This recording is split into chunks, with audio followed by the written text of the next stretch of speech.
Jospeh Murphy was one of the earlier teachers who helped bridge the gap between spirituality and psychology long before any of us New Age content creators even knew what manifestation was.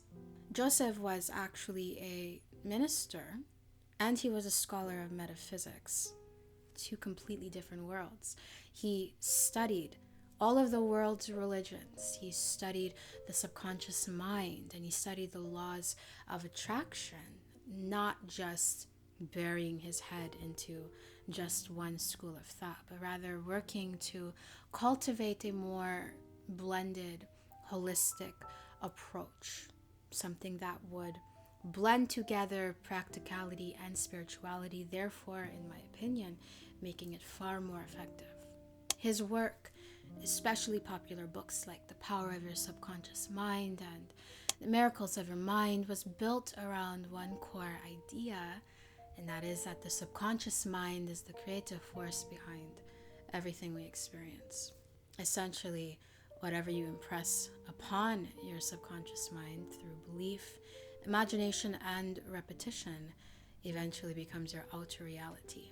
He wasn't just talking about positive thinking, but he was more so referring to aligning your inner dialogue with your desired state, working intimately with your own subconscious mind to allow it to accept your dream and your assumptions as the truth. And so today we are reading Jospeh Murphy's The Miracles of Your Mind, a very quick read. It's about 34 or 43 pages. I cannot remember which order of the numbers it's in. It's either 34 or 43.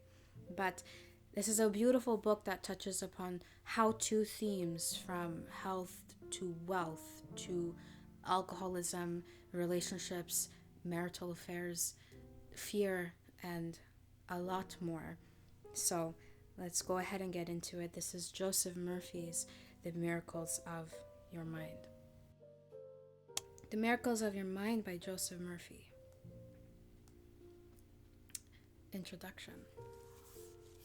Man has only one mind, but he has two distinct phases or functions of the one mind.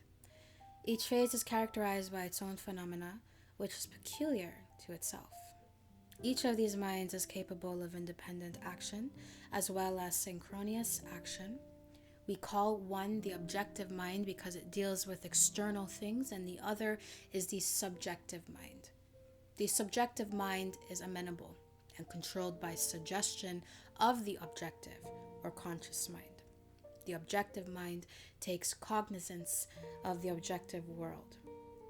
In this work, Dr. Jospeh Murphy expands on his theory that the latent powers inherent in our subconscious can improve our lives. Dr. Murphy provides specific steps to nourish your conscious mind with the tools and attitudes that will open up the infinite power of your subconscious mind. Whether you wish to conquer a bad habit, be more successful, obtain harmony in your family, or achieve goals that have thus far been unattainable, you will be given guidelines to put you on the right path. A true story that. Chapter 1. How your mind works. Man has only one mind, but he has two distinctive phases or functions of the one mind. Each phase is characterized by its own phenomena, which is peculiar to itself. Each of these minds is capable of independent action as well as synchronous action. We call one the objective mind because it deals with external things, and the other is the subjective mind.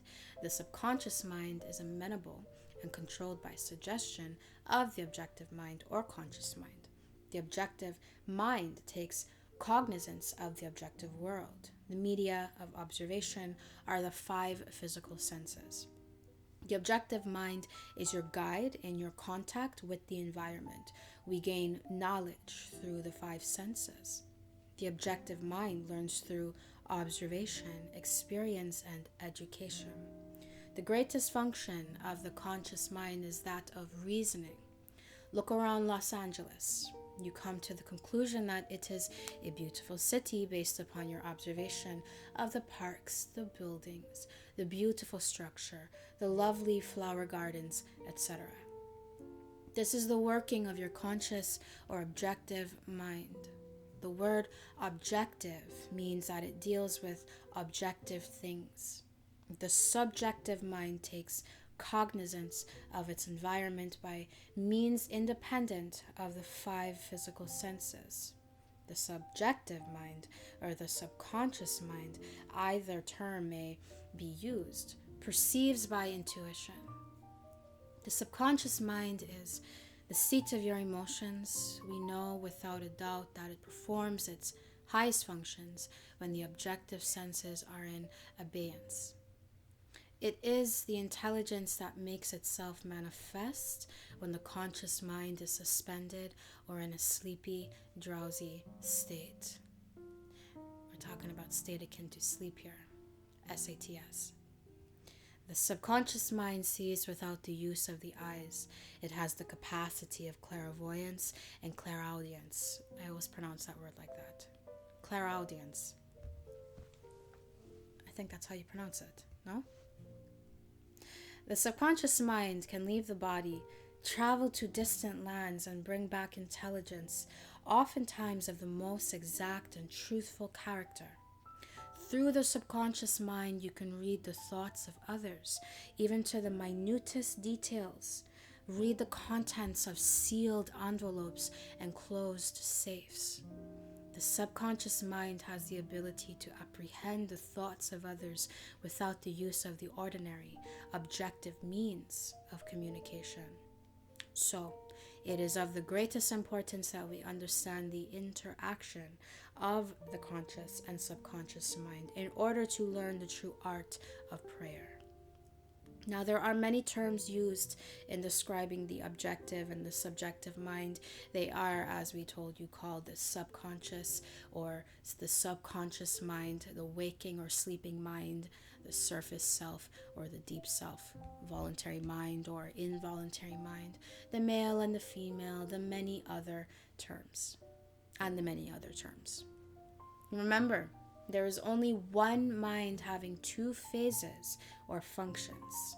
The subjective mind is always amenable to suggestion. It is controlled by suggestion. We must recognize that the subconscious mind accepts all suggestions. It does not argue with you, but it fulfills your wishes. All things that have happened to you are based on thoughts impressed on the subconscious mind through belief. The subconscious mind will accept your beliefs and your convictions. It is like the soil. It will accept any seed that you deposit in it, whether it is good or bad. Remember, anything that you accept as true and believe in will be accepted by your subconscious mind and brought into your life as a condition, experience, or event. Ideas are conveyed to the subconscious mind through feeling. I'm going to highlight that. Beautiful. We will use an illustration. The subconscious mind is like the navigator or man at the bridge of a ship. He directs the ship and signals orders to the men in the engine room, which consists of all of the boilers, instruments, gauges, etc. The men in the engine room do not know where they are going. They follow orders. They would go on the rocks if the man on the bridge issued faulty or wrong instructions based on his findings with the compass, sextant, or other instruments. The men in the engine room obey him because he is the director. They do not talk back to the captain. They simply carry out orders. The captain is the master of the ship. His orders are followed out. Likewise, your conscious mind is the captain, the master of your ship. Your body and all of your affairs represent the ship. Your subconscious mind takes the orders you give it based upon your belief and suggestions accepted as true. Keywords: accepted as true. Another simple illustration is this.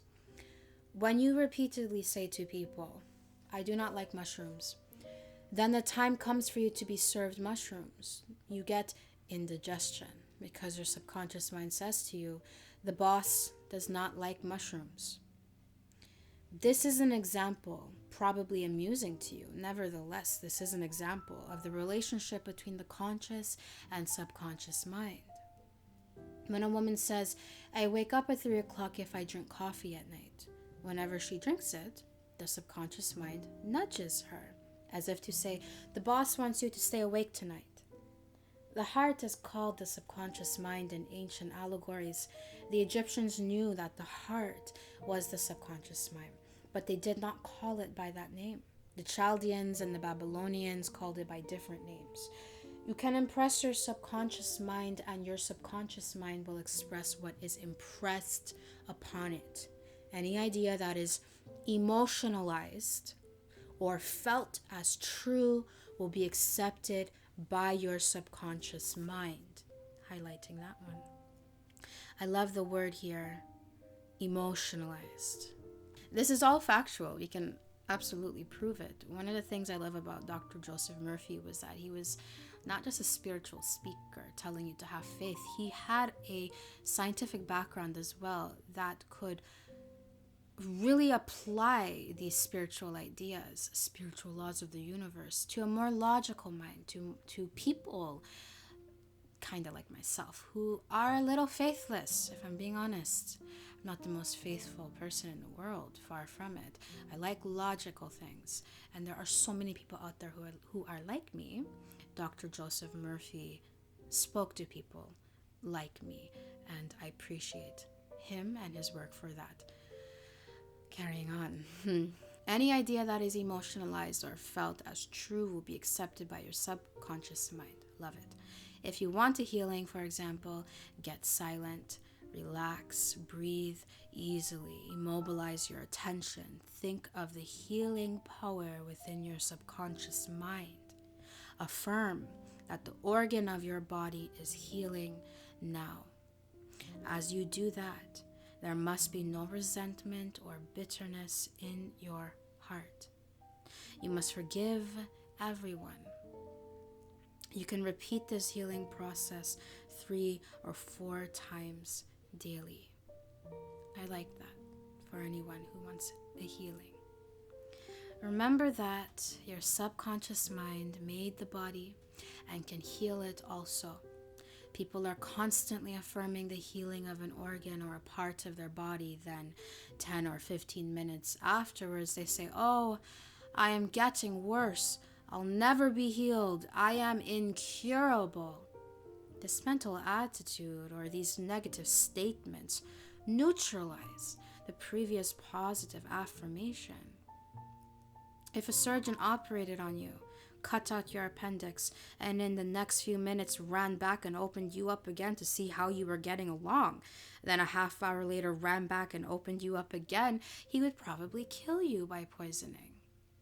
You kill or prevent your healing by using negative statements contrary to your desired state. There is a subconscious mind within you. You should learn how to use it in the same manner as a man learns to use electricity.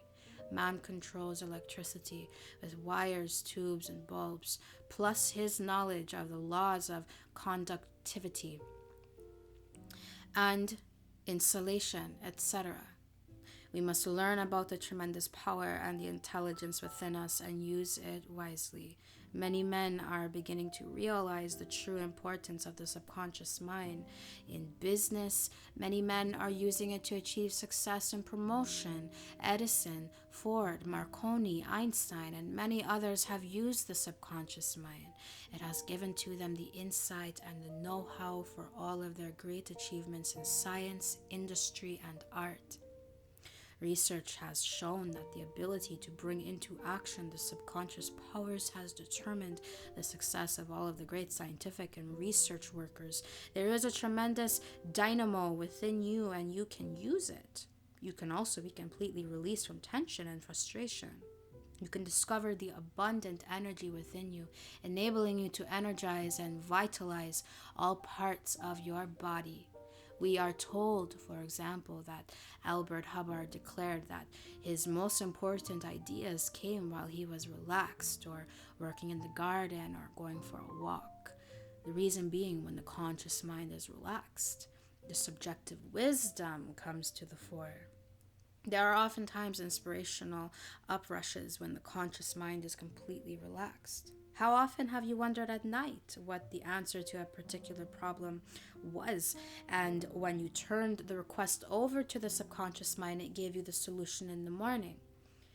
This is the meaning of the old adage, night brings counsel. If you want to wake up at 7 o'clock in the morning and you suggest 7 o'clock to the subconscious mind, the subconscious mind will wake you at 7 o'clock on the dot. A mother may be nursing a sick child and she falls asleep, but before she goes to sleep, she suggests to the subconscious mind that she will awaken if the child's temperature goes up or when it needs medicine or perhaps cries. There may be a thunderstorm going on while the mother sleeps, yet she is not awakened by the storm. However, when the child cries, she is immediately awakened. This is a simple function of the subconscious mind. Chapter 2. The subconscious mind and health. The subject of mental therapeutics is creating a widespread interest all over the world at the present time. Man is gradually awakening to the healing powers resident in his subconscious mind. It is a well-known fact that all of the various schools of healing effect cures of the most wonderful character. The answer to all of this is that there is one universal healing principle, namely the subconscious mind, and one process of healing, which is faith. This is why Paracelsus stated this great truth. Whether the object of your faith be real or false, you will nevertheless obtain the same effects. It is an established fact that cures have taken place in various shrines throughout the world, such as in Japan, India, Europe, and the American continent. You will find many widely differing theories, each presenting indubitable evidences of healing. Obviously, to the thinker, there must be some underlying principle common to them all. Regardless of the geographical location or the means used, there is only one healing principle, and the process of every healing is faith. The first thing to remember is the dual nature of your mind. The subconscious mind is constantly amenable to the power of suggestion. Furthermore, the subconscious mind has complete control of the functions, conditions, and sensations of your body. I venture to believe that all of the readers of this book are familiar with the fact that the symptoms of almost any disease can be induced in hypnotic subjects by suggestion. For example, a subject in the hypnotic state can develop a high temperature, flushed face, or chills according to the nature of the suggestion given. By experiment, you can suggest to that person that they are paralyzed and cannot walk. It will be so. Pain can also be induced in any part of the body. By illustration, you can hold a cup of cold water under the nose of the hypnotic subject and tell him, "This is full of pepper, smell it." He will proceed to sneeze. What do you think caused him to sneeze? The water or the suggestion? If a man says he is allergic to Timothy grass, you can place a synthetic flower or any empty glass in front of the nose of such a person in a hypnotic state and tell him it is Timothy grass. He will portray the usual allergic symptoms. This indicates that the cause of the disease is in the mind. The healing of the disease can also take place mentally in the mind. We realize that remarkable healings take place through osteopathy, chiropractics, medicine, and naturopathy, as well as through all of the various churches, but we maintain that all of these healings are brought about through the subconscious mind, the only healer there is. Notice how it heals a cut on your face caused by shaving. It knows exactly how to do it. The doctor dresses the wound. He says, nature heals it. Nature refers to natural law, the law of the subconscious mind, or self-preservation, which is the function of the subconscious mind. Ooh, I like that. I'm going to highlight that. The instinct of self-preservation is the first law of nature. Your strongest instinct is the most potent of all autosuggestions. You have just learned that you can induce disease in your own body or that of another through suggestion, in defiance of your natural instincts. It is perfectly natural and obvious that suggestions in harmony with instinctive autosuggestion would have greater power. It is easier to maintain and restore health than it is to bring about sickness in the body. The faith that brings about healing is a certain mental attitude, a way of thinking, an inner certitude, an expectancy of the best. In the healing of the body, it is, of course, desirable to secure the concurrent faith of both the conscious and subconscious mind. However, it is not essential if the person will enter into a state of passivity and receptivity by relaxing the mind and the body and getting into a sleepy state. I have known people who have completely denied matter and their bodies, yet they received marvelous healings. I have known others who said the world was real, that matter was real, and that their bodies were real. They likewise have had wonderful healings. The point is that any method, technique, or process you may use which will bring about a change in the mind or a new mental atmosphere is legitimate. Results will follow. Healing is due to a changed mental attitude or to a transformation of the mind. Paracelsus said, whether the object of your faith be true or false, you will nevertheless obtain the same effects. Thus, if you believe in the bones of saints to heal, or if you believe in the healing power of certain waters, you will get results because of the powerful suggestion given to your subconscious mind. It is the latter that does the healing. The witch doctor with his incantations heals by faith also. Any method which causes you to move from fear and worry to faith and expectancy will heal. Any method. True scientific mental healing is brought about by the combined function of the conscious and subconscious mind, scientifically directed. The man who denies the ulcer on his hand, though he has one, who even denies his body, and who says all that is visible and tangible has no real existence, may get a healing. All of this would be absurd to you. The question arises, how does the man get a healing when he protests against such statements claiming they insult his intelligence? The reason is very obvious when you know how the subconscious mind works. The man is asked to relax his mind and body to get into a quiet, passive, receptive state. Then the objective senses are partially suspended and in abeyance. He is in a sleepy state, and the subconscious mind is amenable to suggestion. The practitioner then suggests wonderful words of perfect health which enter his subconscious mind. The client finds immense relief and perhaps a complete healing. The practitioner is not handicapped by antagonistic auto-suggestions of the patient arising from objective doubt of the power of the healer or the correctness of the theory. In the sleepy, drowsy state of the conscious mind, resistance is reduced to a minimum, hence results follow. There are a great number who claim that because their theory produces results, it is therefore the correct one, might I add, or the only one.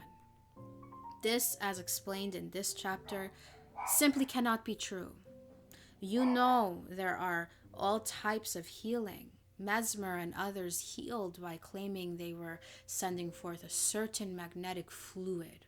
Other men came along and said all of this was nonsense, that the healing was due to suggestion. All of these groups, such as psychiatrists, psychologists, osteopaths, chiropractors, physicians, and all churches, are using the one universal healing power resident in the subconscious mind. Each may proclaim the healings are due to their theory. The process of all healing is a definite positive mental attitude, an inner certitude, or a way of thinking called faith. Healing is due to a confident expectancy, which acts as a powerful suggestion to the subconscious mind, releasing its healing potency. One man does not heal by a different power than another. It is true he may have his own theory and method. There is only one process of healing, and that is faith. There is only one healing power, namely your subconscious mind. Select the theory and method which you prefer. I like that. Select the theory and method which you prefer. You can rest assured, if you have the faith, you shall get results. In the Los Angeles Examiner some time ago, John McDowell described tests being conducted in prayer therapy at Redlands University under the title Psychosemantic Tests Bear Prayer's Power. He writes as follows: Dr. William R. Parker, 37-year-old director of the clinic, today revealed for the first time that early results of prayer therapy in a group of 20 arthritic, tubercular, ulcer, and speech impediment patients have been favorable. These patients who agreed to practice prayer therapy in addition to the university clinic's regular group psychological therapy have been making greater progress than the clinic's regular patients, Dr. Parker said. For example, a stomach ulcer patient relying solely on prayer and group therapy has reported that for the last 3 weeks, all symptoms of his ailment have disappeared. A Redlands University professor afflicted most of his life with a severe case of stuttering, which years of various treatments failed to correct, today has no trace of speech impediment after 6 months of prayer therapy. Another teacher forced into retirement a year ago because of tuberculosis is now back at his teaching job, apparently cured. This man's doctor, a tuberculosis specialist, recently gave him a sputum test, Dr. Parker said. The test turned up negative, and the doctor was certain a mistake had been made. He immediately made another test, and that was negative too. Dr. Parker, a doctor of psychology, not medicine, stresses that prayer therapy is no quackish miracle cure-all, but a scientific approach to prayer and its effect on the subconscious mind. The subconscious mind, in the eyes of the still pioneering psychosemantic medicine world, is the fountainhead of many of mankind's afflictions, including arthritis, asthma, hay fever, multiple sclerosis, tuberculosis, ulcers, and high blood pressure. The psychosemantic theory, hotly disputed by the medical profession, is that such ailments start as functional disorders in the subconscious and develop into organic disease, which doctors treat by attacking the symptoms rather than the cause. Prayer therapy, according to Dr. Parker, is a psychosemantic attempt to attack the causes of these disorders in the subconscious. 4 basic personality difficulties are at the root of everything that goes wrong in the subconscious mind, Dr. Parker said. They are fear, hate, guilt, and inferiority. In the Redlands prayer therapy experiments, these difficulties are first ferreted out through a series of standard psychological tests given to patients participating in the project. Subsequently, the patients meet in a 90-minute group session once a week to discuss their problems. At these meetings, each patient is given a sealed envelope containing information on one detrimental aspect of his or her personality uncovered in the tests. Once at home, the patients open the envelopes, learn a new undesirable phase of their personality, and resolve that particular difficulty in prayer daily until the next group meeting. There is only one must. Each patient is required to pray regularly each night before he or she retires. We insist on a prayer at that time because the last thing that a person is thinking before going to sleep is most likely to penetrate to the subconscious, Dr. Parker said. Dr. Parker, who first tried out his prayer theories on himself during an onset of ulcers 3 years ago, said most of the patients have to be taught how to pray. The clinic's prayer therapy patients are taught a positive approach to prayer, stressing love and an uplifting concept of God and the universe. Our prayers are not a begging for health, but a affirmations of the healing of the unhealthy element the patient wants to attack, stated in such a positive, repetitious manner that eventually it sinks into the subconscious and becomes a part of that person, Dr. Parker said. In that manner, through prayer, destructive aspects within the subconscious can be attacked and eventually overcome, thus eliminating the basic causes of their physical ills. In the Wilshire Able Theatre, where I speak to an overflow audience each Sunday, we have a period called the healing silence. The first thing I do is ask the audience to relax, let go, and to stop the wheels of their mind.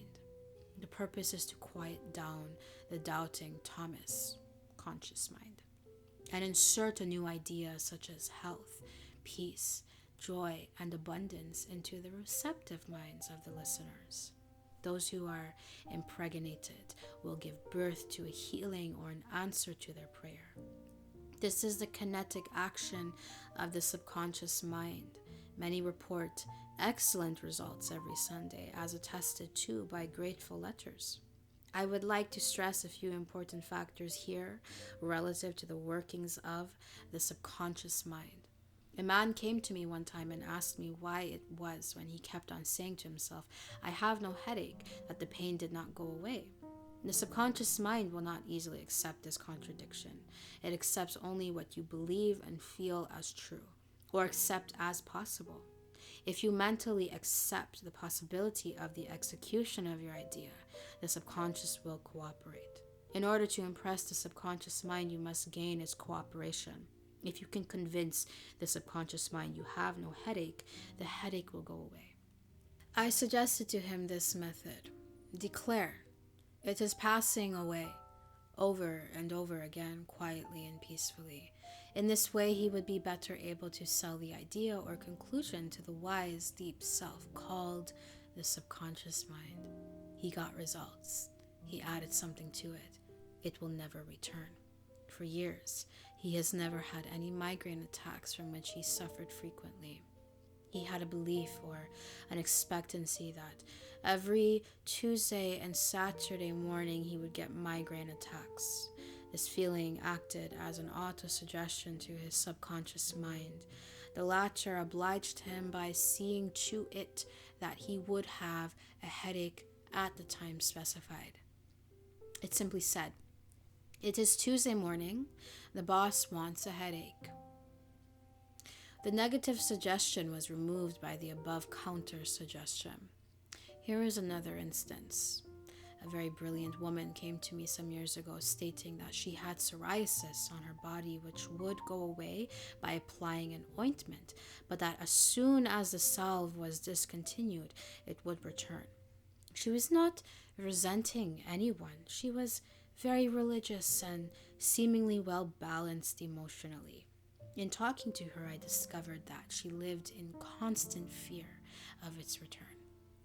As a matter of fact, this was a very powerful suggestion to her subconscious mind. Since it is controlled by suggestion and belief, it responded accordingly. She would affirm 2 or 3 times a day, "I am whole, pure, and perfect. My skin is perfect. I am healed. Nothing happened. You can readily see what happened in her case. Every time she said, my skin is perfect, it started a quarrel in her mind. Something within her said, no, your skin is not perfect. The following technique worked for her in a wonderful way. She started to say for 5 or 10 minutes, 3 or 4 times a day, it is changing now for the better. This created no quarrel in her conscious or subconscious mind. Results followed. It gradually disappeared and it has never returned. I am sure she ceased suggesting its return. What I fear most has come upon me. That's a verse from Job. I have something to say here really quickly about these techniques that he's referring to. This is reminding me of something that I learned maybe a year ago. I forget who said it in the words that were able to inspire me to think of it in this way, but it was something about basically just starting where you are. You know, some of us, when we go into affirmations, when we go into visualizations or scripting, we start at the very top. And I know that's what we've been taught to do, to assume the end state as done. And of course, the end state is beautiful and perfect and complete. It's us with everything that we've ever wanted. However, when we affirm things like, oh, I am stunningly beautiful, all the boys want my milkshake. When we affirm things like that, while looking in the mirror and perceiving rather, an ugly dumpling, it is actually, unfortunately, doing more harm to us than good. What we're doing in those instances is bringing more attention to the undesirable state that we feel. You understanding? Which is why I have always been such a firm believer on coming as you are, starting where you are, working with yourself to meet yourself right where you are. So instead of saying, like this woman was doing, I have perfect skin, you can affirm things like, it is changing now for the better. I am changing now. I am glowing up. I am becoming healthier little by little every day. I'm getting wealthier little by little every day. I am receiving money-making thoughts, money-making ideas. Start where you are. Some of us can start where we are, and where we are is like, I am perfect. My life is perfect. Those are those delusional types of thinkers, which everybody loves. Good on you. But large majority of us are unable to be that delusional. And it's okay. It doesn't mean that you're bounced out. You're bounced out of manifesting the things that you want in your world, of attracting and achieving all of the gorgeous things that you want to experience now. You just have to find different ways of working with yourself. And you may as well, because it's you. You are all you have from birth until death. And when I say that, what I mean is you're working with yourself to achieve things that you want for yourself. You're working with your own mind. It's wired in a specific way. Get to know it. Get to know yourself. Get to know where you are right now. Take the time necessary to come home to you, to yourself, and work with yourself. Mold yourself. Start where you are. I wanted to say that. Carrying on. Trust the subconscious mind to heal you. It made your body, and it knows all of its processes and functions. It knows much more than your conscious mind about healing and restoring you to perfect balance. The subconscious mind, sometimes called the deep self, knows more about your body than all of the wisest men in the world. Yeah, you know yourself more. than anybody else. Never try to coerce or force the mind. We do not infer that some people who say, I am whole, pure, and perfect, do not get results. Of course they do, because they're delulu. They're built different. They're built in that way, and that's okay. Because they succeed in convincing themselves of it. Delu. Blind belief and faith will bring results due to the subjective faith of the individual. A psychologist friend of mine told me that one of his lungs was infected. X-rays and analysis showed the presence of tuberculosis. At night, before going to sleep, he would quietly affirm, every cell, nerve, tissue, and muscle of my lungs are now being made whole, pure, and perfect. My whole body is now being restored to health and harmony. These are not his exact words, but they represent the essence of what he said. A complete healing followed in about a month's time. Subsequent x-rays showed a perfect healing. He met himself where he was. I wanted to know his method, so I asked him why he repeated the words prior to sleep, and here is his reply.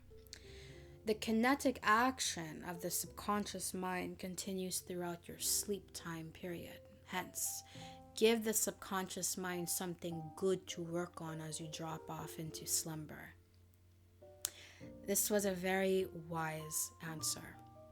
In suggesting harmony and health, he never mentioned his trouble by name. I strongly suggest that you cease talking about your ailments or giving them a name. The only sap from which they draw life is your attention and your fear of them. Like the above mentioned psychologist, become a good mental surgeon. Then your troubles will be cut off like dead branches are pruned from a tree. If you are constantly naming your aches and symptoms, by the law of your own mind, these imaginings tend to take shape greatly feared. A technique of impressing the subconscious mind is as follows. This consists essentially in inducing the subconscious mind to take over your request as handed it by the conscious mind. This passing over is best accomplished in the reverie-like state, knowing reverie-like state, state akin to sleep. Know that in your deeper mind is infinite intelligence and infinite power. Just calmly think over what you want. Calmly. See it coming into fuller fruition from this moment forward. Be like the little girl who had a very bad cough and sore throat. She declared firmly and repeatedly, "It is passing away now. It is passing away now. It passed away in about an hour." Use this technique with complete simplicity and naivete. In using the subconscious mind, you infer no opponent. You use no willpower. Wu Wei. You use imagination, not willpower. You imagine the end and the freedom state. You will find your intellect trying to get in the way, but persist in maintaining a simple, childlike, miracle-making faith. Picture yourself without the ailment or problem. Imagine the emotional accompaniments of the freedom state you crave. Cut out all red tape from the process. The simple way is always the best. Remember that your body possesses an organic mechanism reflecting the interplay of the conscious and subconscious mind, the voluntary cerebrospinal nervous system and the involuntary nervous system. These two systems may work separately or synchronously. The vagus nerve connects the two systems in the body.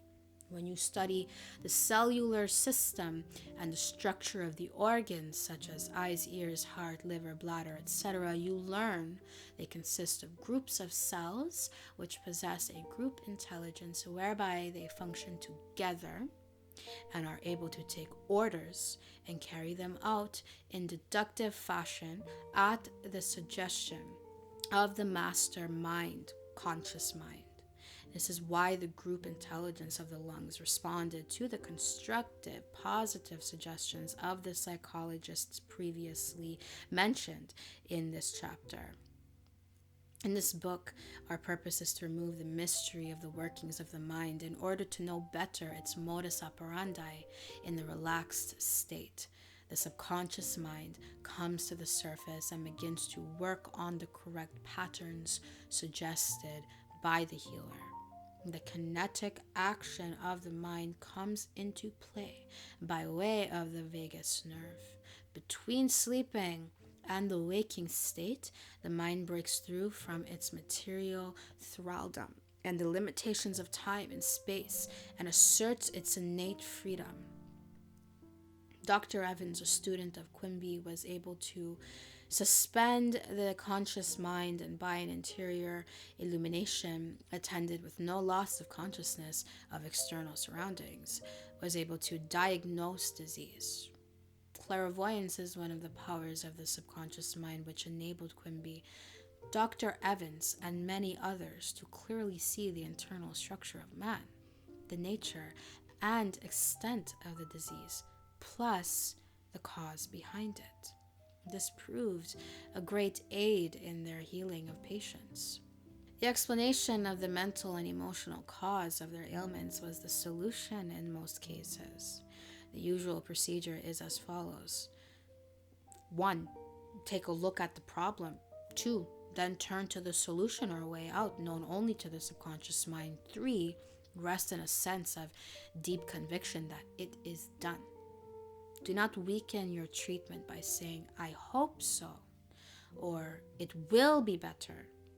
The cellular setup of your body will follow faithfully and honestly whatever blueprint the conscious mind hands over to them via the subconscious, sometimes called subjective or involuntary mind.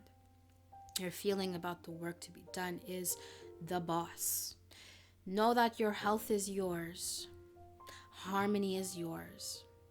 Become intelligent by becoming a vehicle for the infinite healing power of the subconscious mind. The reasons of failure are lack of confidence and too much effort. Suggest to the subconscious mind to the point of conviction, then relax. Get yourself off of your hands. Say to conditions and circumstances, this too shall pass. Through relaxation, you impress the subconscious mind, enabling the kinetic energy behind the idea to take over and bring it into concrete realization. A careful study of the single-celled organism shows us what goes on in our complex body. Though the monocellular organism has no organs, it still gives evidence of mind action and reaction, performing the basic functions of movement, alimentation, assimilation, and elimination. Dr. Alexis Carrel's findings in heart experiments of chicks are significant, pointing to the basic finding that life functions despite the lack of complete organistic equipment. The body of man portrays the workings of his inner mind. Our real powers are resident in the subconscious mind. No one knows all of the workings of the subconscious mind, for it is infinite in its scope. We learn what we can about how it works, and we use it accordingly. People say there is an intelligence which will take care of the body if we let it alone. This is true. But the difficulty is that the conscious mind always interferes with its five sense evidence based on outer appearances, leading to the sway of false beliefs, fears, and mere opinion. When fear, false beliefs, and negative patterns are made to register in the subconscious mind through psychological, emotional conditioning, there is no other course open to the subconscious mind except to act on the blueprint specification offered to it. The subjective self within you works continuously for the general good, reflecting an innate principle of harmony behind all things. Study the works of Edison, Carver, Einstein, and many others who, without too much outer education, knew how to tap the subconscious mind for its manifold treasures. Have a reason for the faith in you. You cannot get very far if you do not believe in what you do not see. I do not see love, but I feel it. I do not see beauty, I see it manifested. Subjective faith is often greater in a puny body of a garret-loving poet than in the stronger frame of a prize fighter. Our greatest failing is a lack of confidence in the powers of the subconscious mind. Get acquainted with your inner powers. Of what use is it to know in principle that you are perfect if you cannot bring it out? Self-realization plus feeling is the only key to healing. To get results is no proof your method is scientific or sound. I knew a man who was told to wave a rabbit's foot around his head 7 times and a big wart would fall off. He believed it, and the result followed. The rabbit's foot had nothing to do with it. It was due to a law of mind. Mental acceptance and belief were the causes, and the disappearance of the wart was the effect. If you are tense and anxious, the subconscious mind will pay no attention to you in a tough situation. A house owner once remonstrated with a furnace repairman for charging $200 for fixing the boiler. The mechanic said, "I charged 5 cents for the missing bolt and $199.95 for knowing what was wrong." Similarly, your subconscious mind is the master mechanic, the all-wise one who knows ways and means of healing any organ of your body as well as your affairs. Decree health and the subconscious mind will establish it. But relaxation is the key. Easy does it. Do not be concerned with the details and means, but know the end result. Get the feel of the happy solution of your problem, whether it is health, financial, or employment, etc. Remember how you felt after you had recovered from a severe state of illness. Bear in mind that the feeling is the touchstone of all subconscious demonstration. Your new idea must be felt subjectively in a finished state, not in the future, but as now coming about. One of our students who attended our lectures on the miracles of the mind had severe eye trouble, which the doctor said necessitated operation. He was instructed how to use the Nancy School technique. Take a little phrase or affirmation, easily graven on the memory, and repeat it over and over again like a lullaby. Each night this man, as he went to sleep, entered into the drowsy, meditative state. The state akin to sleep. He literally just said it. He just said it. His attention was immobilized and focused on his eye doctor. He imagined the doctor was in front of him, and he plainly heard or imagined he heard the doctor saying to him, "A miracle has happened."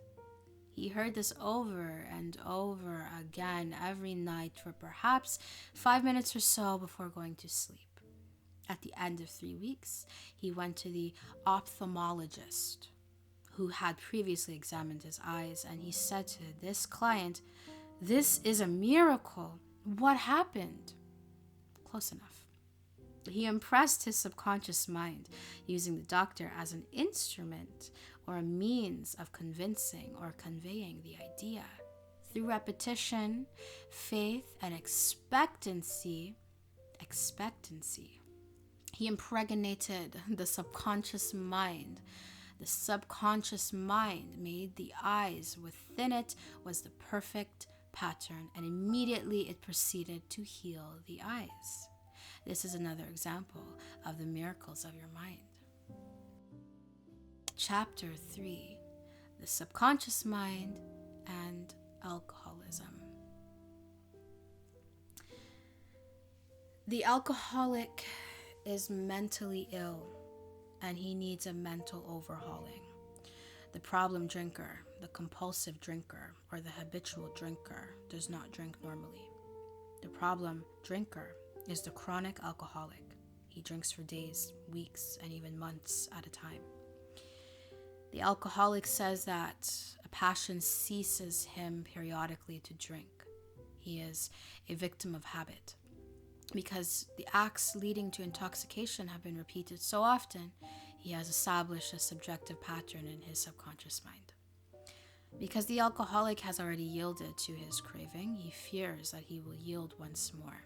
This contributes to his repeated falls due to the suggestions given to his subconscious mind.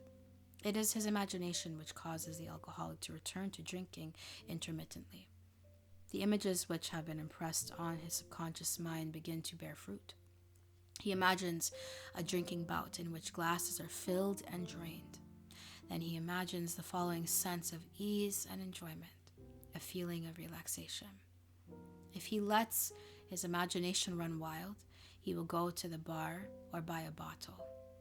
The drinker uses effort and willpower to overcome the habit, or cause, as he calls it. The more effort or willpower he uses, the more hopelessly engulfed does he become in the quicksand. Effort is invariably self-defeated, eventuating always in the opposite of what is desired.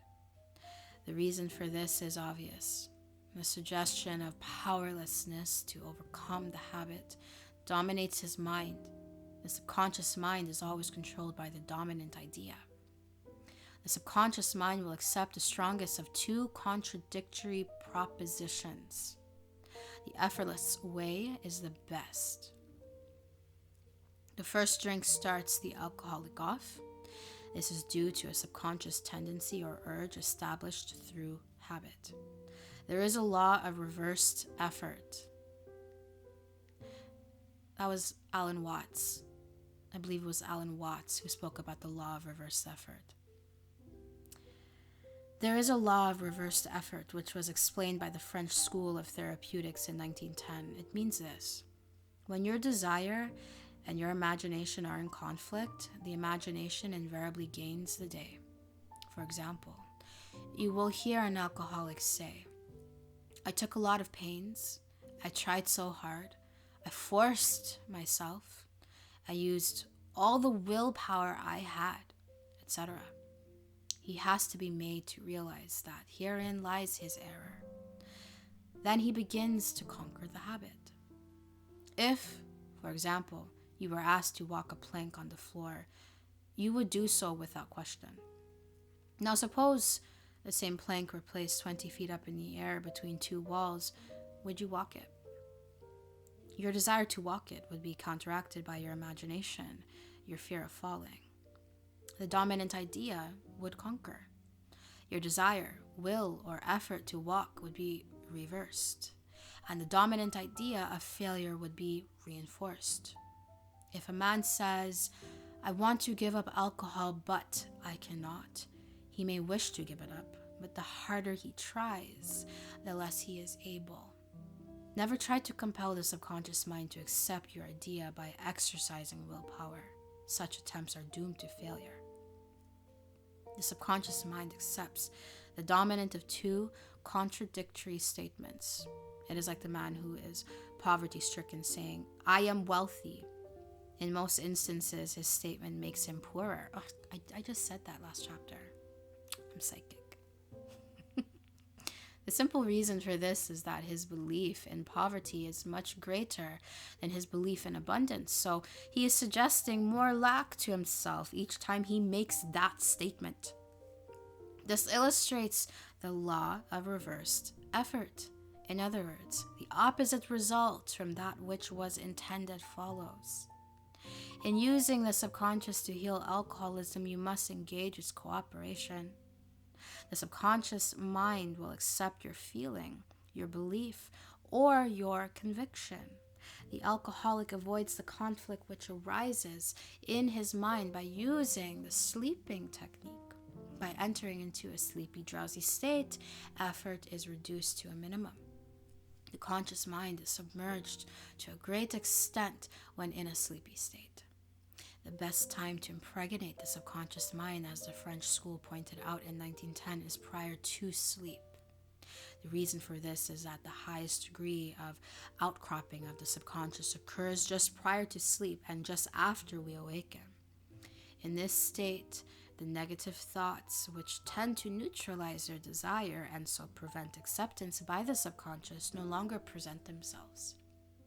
Here is a simple method a chronic alcoholic for 40 years used.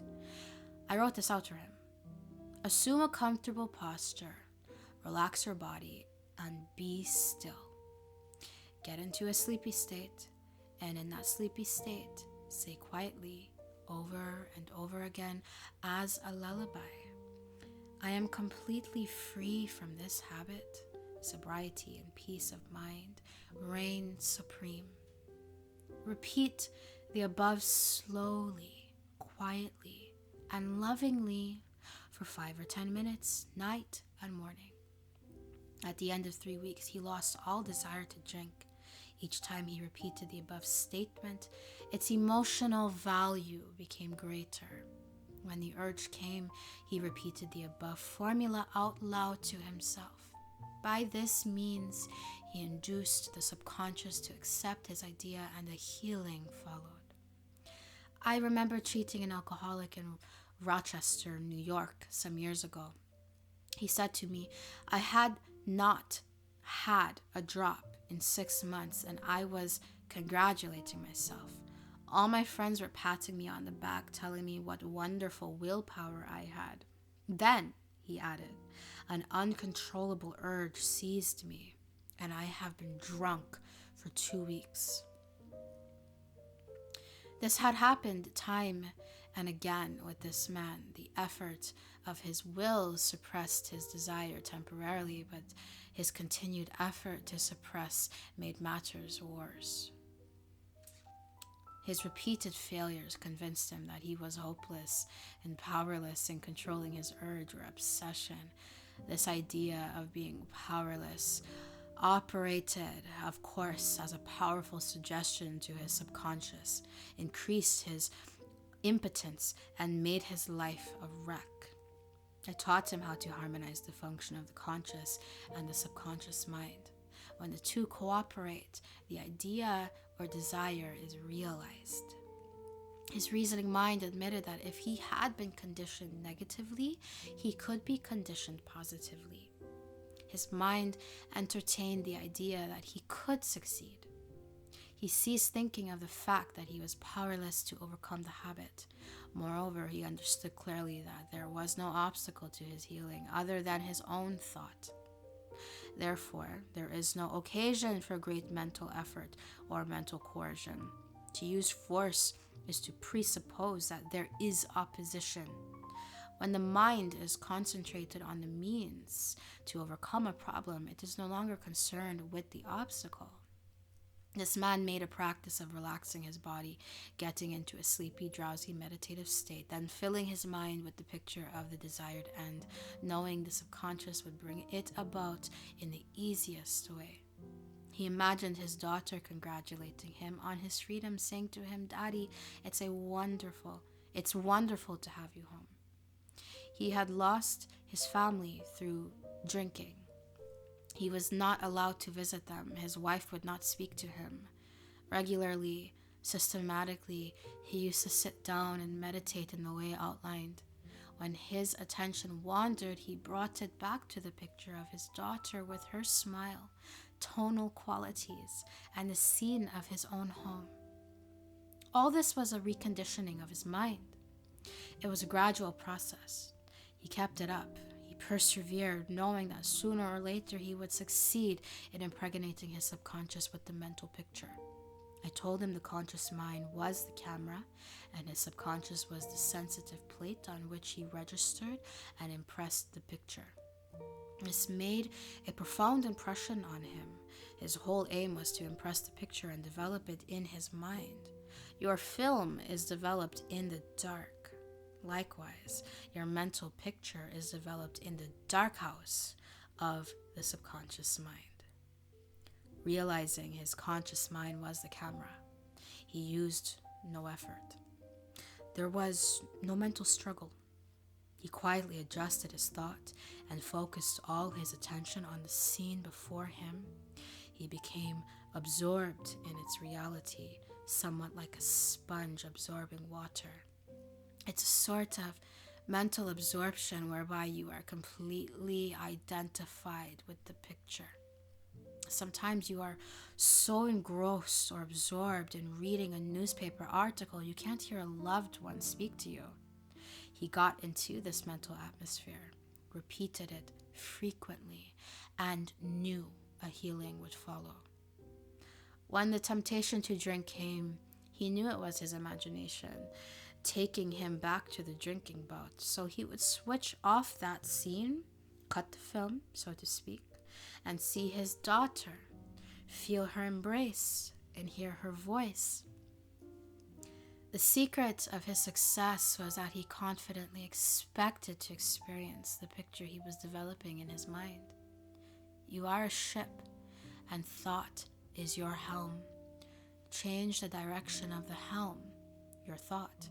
As a result, you change the direction of your ship. Get acquainted now with that infinite reservoir of strength and healing power within you, which is the subconscious mind. If you are an alcoholic, admit it. Do not dodge the issue. Many people remain alcoholics because they refuse to admit it. Your disease is an instability and inner fear. You are refusing to face life, and so you try to escape your responsibilities through the bottle. The interesting thing about an alcoholic is that he has no free will. He thinks he has. He boasts about his willpower. The habitual drunkard says bravely, "I will not touch it anymore." But he has no power to back it up because he does not know where to locate it. The alcoholic is living in a psychological prison of his own making and is bound by his beliefs, opinions, training, and environmental influences. He is like most people. He is a creature of habit. He is conditioned to react the way he does.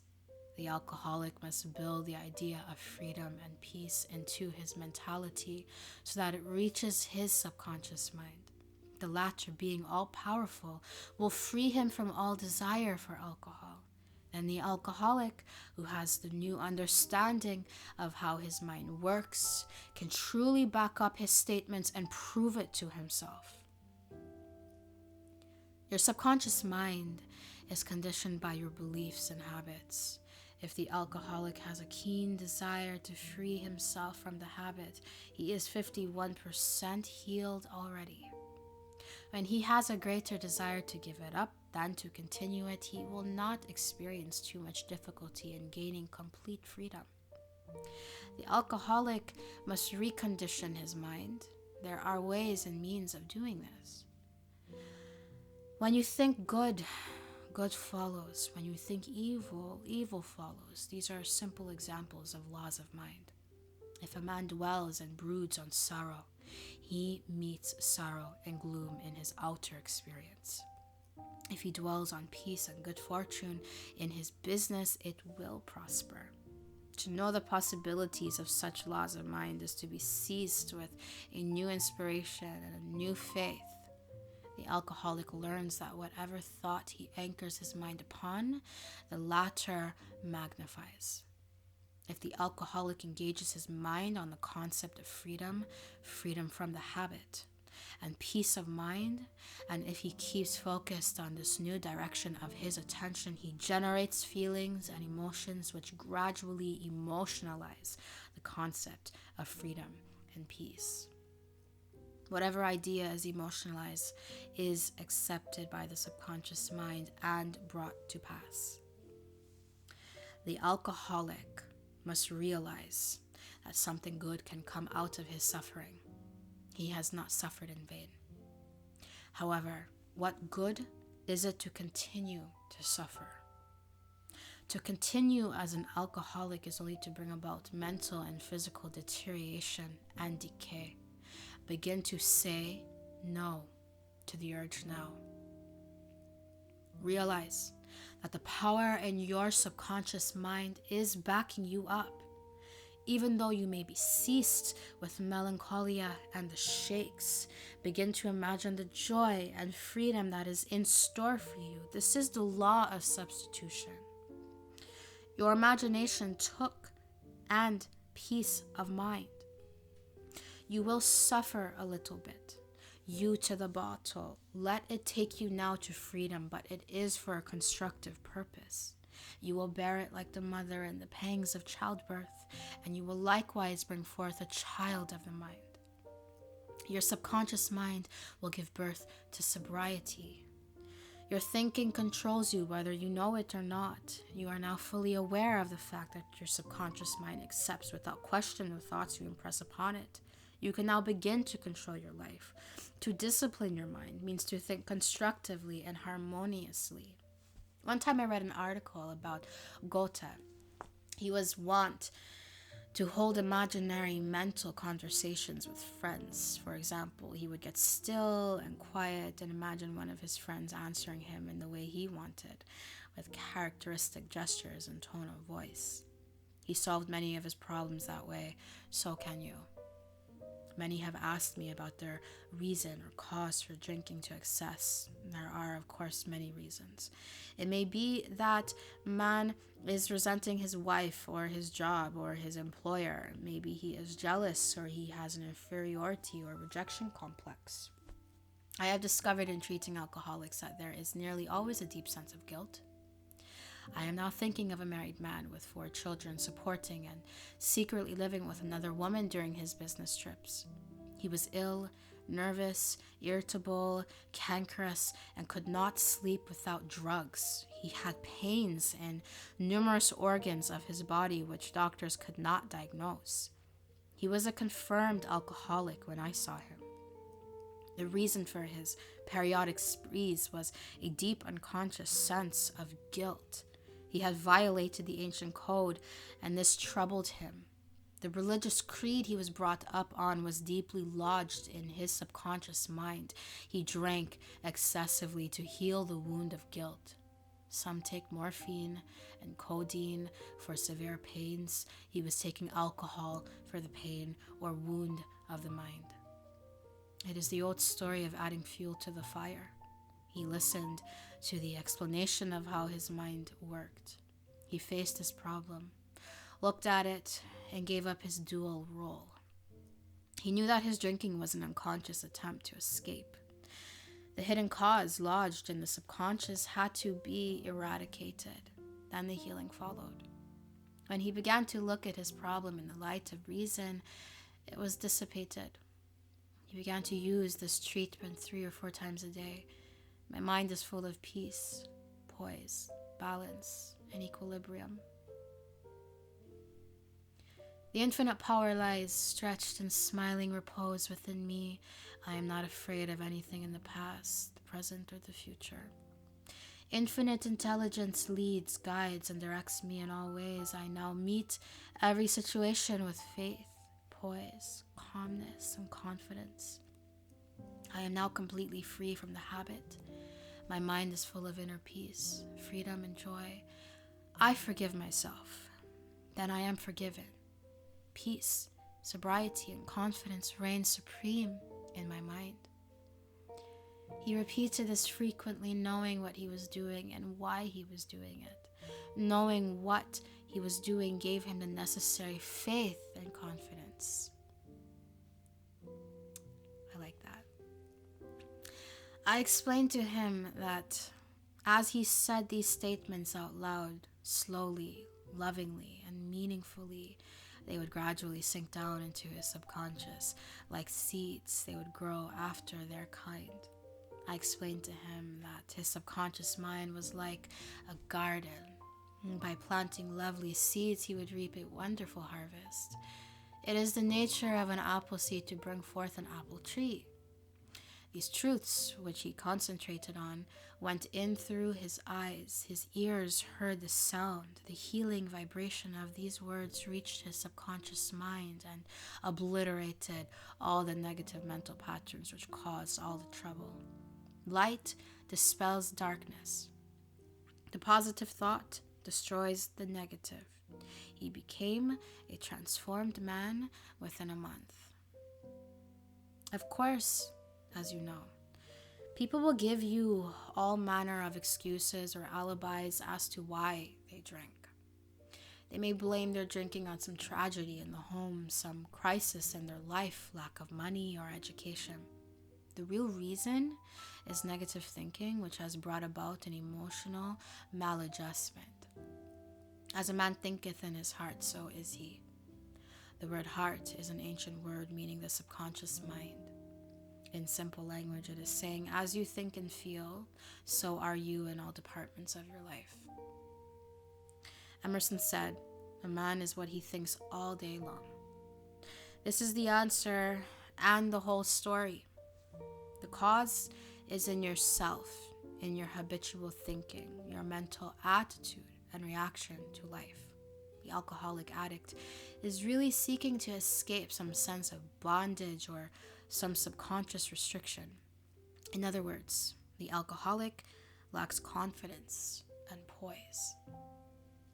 I told a woman one time not to give any more money to her son as he spent it all on drink. I said, you are only contributing to his delinquency. Oh, she said. He kneels down, kisses the Bible, and swears he will never touch another drop. I believe him, and I give him the money. He seems so penitent, remorseful, and so full of condemnation of himself for the way he acted that I think he means it. I explained to her that these were idle statements on the part of her son and really meant nothing. Under no circumstances should she give him any more money. I spent some time with her explaining that the boy had no free will, but was just boasting about his willpower to give up drinking. His statements and oaths that he would never touch it anymore were meaningless as he had no power to back them up. In other words, he did not know where the power was nor how to locate it. She brought him to see me. He came rather reluctantly, making the usual statement that he was not an alcoholic. I told him to stop this nonsense, admit it openly, and not dodge it. That is the first step in healing. Many remain alcoholics because they refuse to admit they are. This boy was condemning himself, saying, I suppose I'm no good. Alcohol took him into a world of temporary illusion where in his morbid imagination he was king for a day. This gave him a false sense of confidence and temporary sense of self-sufficiency. He admitted that if he took one drink, he lost all control and drank until he felt unconscious. The reason for this is obvious. His mental control was rendered null and void due to a subconscious pattern engraved on his mind over a long period of time. It is like a track on which the train moves. He had established a mental track in his mind on which ran images of drinking bouts, of glasses filled, images associated with feeling of enjoyment and success. The minute this confirmed drunkard took a drink, that was a suggestion for another and another until he fell unconscious. He had subjectified a belief in the necessity of alcohol, the law of the subconscious being that of compulsion. The moment he took one, he was compelled to take another. This young man said what all alcoholics say, if I don't take the first drink, I'm all right. But the minute I take the first, I lose control. The reason is that the one drink brings on an outcropping of the subconscious mind, which, in the case of the alcoholic, due to long habits and conditioning, says to him, have another, have another. His subconscious belief in fear is his governor and controls his conduct and actions. Man is bound by his beliefs, opinions, training, and environmental influences. He is conditioned to react the way he does.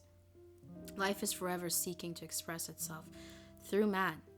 The desire for true place, peace of mind, abundance, and security are cosmic urges within all men and women. There is a law of mind which, when understood, enables man to realize his cherished desires. The cause of all confusion, strife, and problems in the world is man's failure to realize his heart's desires. Show man the powers of his own subconscious mind. Tell him that if he will imagine the end, feel it subjectively, and remain faithful to his ideal, the subconscious will bring it to pass. People who try and stifle desire have really an unconscious impulse towards self-destruction or self-oblivion. When man begins to believe in a power greater than himself, lodged in his own unconscious depths, he is on the way to health, happiness, and peace of mind. There is nothing new about the following technique. It is as old as man. The most ancient wisdom available said, as a man imagines and feels, so is he. The first step, get still, quiet the wheels of the mind. Enter into a sleepy, drowsy state. In this relaxed, peaceful, receptive state, you are preparing for the second step. The second step, take a brief phrase which can readily be graven on the memory and repeat it over and over again as a lullaby. Use the phrase, sobriety and peace of mind are mine now, and I give thanks. To prevent the mind from wandering, repeat it aloud or sketch its pronunciation with lips and tongue as you say it mentally. This helps its entry into the subconscious mind. Do this for 5 minutes or more. You will find a deep emotional response from the subconscious. It is wonderful. The third step, just before going to sleep, practice what Goethe used to say. Imagine a friend, a loved one in front of you. Your eyes are closed. You are relaxed and at peace. The loved one is subjectively present and is saying to you, congratulations. You see the smile, you hear the voice, you touch the hand and the face. It's all so real and vivid. The word congratulations implies complete freedom. Hear it over and over again until you get the reaction which satisfies. The above technique is sound psychological procedure and is an excellent means of conveying an idea to the subconscious mind. You know you will go where your vision is. The wishful thinker is a man who does not believe in the possibility of the execution of his idea or desires. He is the daydreamer. The scientific thinker imagines the end, the victory. He sees fulfillment and accomplishment and maintains his faith every step of the way, knowing that having imagined and felt the end, he has willed the means to the realization of the end. When fear knocks at your door, when doubt, worry, and anxiety cross your mind, behold your vision. Trust it, believe in it, and an almighty power will be generated by your subconscious, giving you full confidence and strength. Keep on keeping on until the day breaks and the shadows flee away. Chapter 4, the subconscious mind and wealth. The trouble with most people is that they have no invisible means of support when business falls away, or the stock market drops, or they lose their investments. They seem helpless. The reason for such insecurity is that they do not know how to tap the subconscious mind. They are unacquainted with the inexhaustible storehouse within. A man with a poverty-type mindset finds himself in poverty-stricken conditions. Another man with a mind filled with ideas of wealth is surrounded with everything he needs. It was never intended that man should lead a life of indigence. You can be wealthy, have everything you need, and plenty to spare. Your words have power to cleanse your mind of wrong ideas and to instill right ideas in their place. I have talked to many people during the past 35 years. The usual complaint is I have said for weeks and months that I am wealthy, I am prosperous, and nothing has happened. I discovered that when they said, I am prosperous, I am wealthy, I am prosperous, I am wealthy, they felt within that they were lying to themselves. One man told me, I have affirmed until I am tired that I am prosperous. Things are now worse. I knew when I made the statement that it was obviously not true. His statements and those of the others were rejected by the conscious mind, and the very opposite of what they affirmed and claimed was made manifest. Autosuggestion succeeds best when it is specific and it does not produce a mental conflict or argument. Hence, the statements made by this man made matters worse because they suggested his lack. The subconscious accepts only your convictions and beliefs, not just words or statements. The dominant idea or belief is always accepted by the subconscious mind. The following is a way to overcome this conflict for those who have this difficulty. Make this practical statement frequently, particularly prior to sleep. By day and by night, I am being prospered in all of my interests. This will not arouse any argument because it does not contradict the subconscious mind's impression of financial lack. I suggested to one businessman whose sales were very low, and he was greatly worried that he sit down in his office, get quiet, and repeat this statement over and over again. My sales are improving every day. I am advancing, progressing, and getting wealthier every day. This statement engaged the cooperation of the conscious and subconscious mind. Results followed. The above is a very simple, unique way of impressing the subconscious mind with the idea of wealth. Perhaps you're saying as you read this chapter, I need wealth and success. This is what you do. Repeat for about 5 minutes to yourself 3 or 4 times a day. Wealth, success. These words have tremendous power. They represent the inner power of the subconscious mind. Anchor your mind on this substantial power within you, then conditions and circumstances corresponding to their nature and quality will manifest in your life. You are not saying, I am a success or I am wealthy. You are dwelling on real powers within you. There is no conflict in the mind when you say wealth or success. Furthermore, the feeling of wealth and success will well up within you as you dwell upon these ideas. The feeling of wealth produces wealth. The feeling of being successful produces success. Keep this in mind at all times. The subconscious mind is like a bank, a sort of universal bank. It magnifies whatever you deposit or impress upon it, whether it is good or evil. You sign blank checks when you make such statements as there is not enough to go around, or there is a shortage, maybe I will lose the mortgage, etc. If you are full of fear about the future, you are also writing a blank check and attracting negative conditions to you.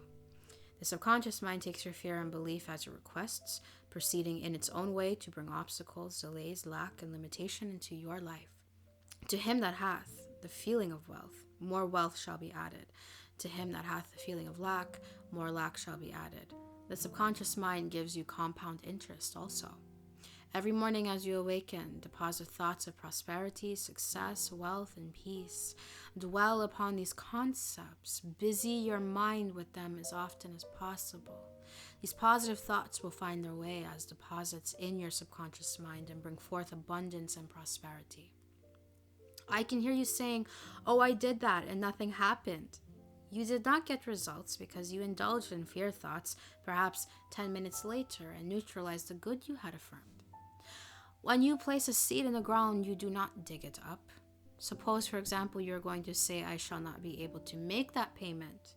Before you get further than I shall, stop the sentence and dwell on a positive, constructive statement such as, by day and by night, I am being prospered in all my ways.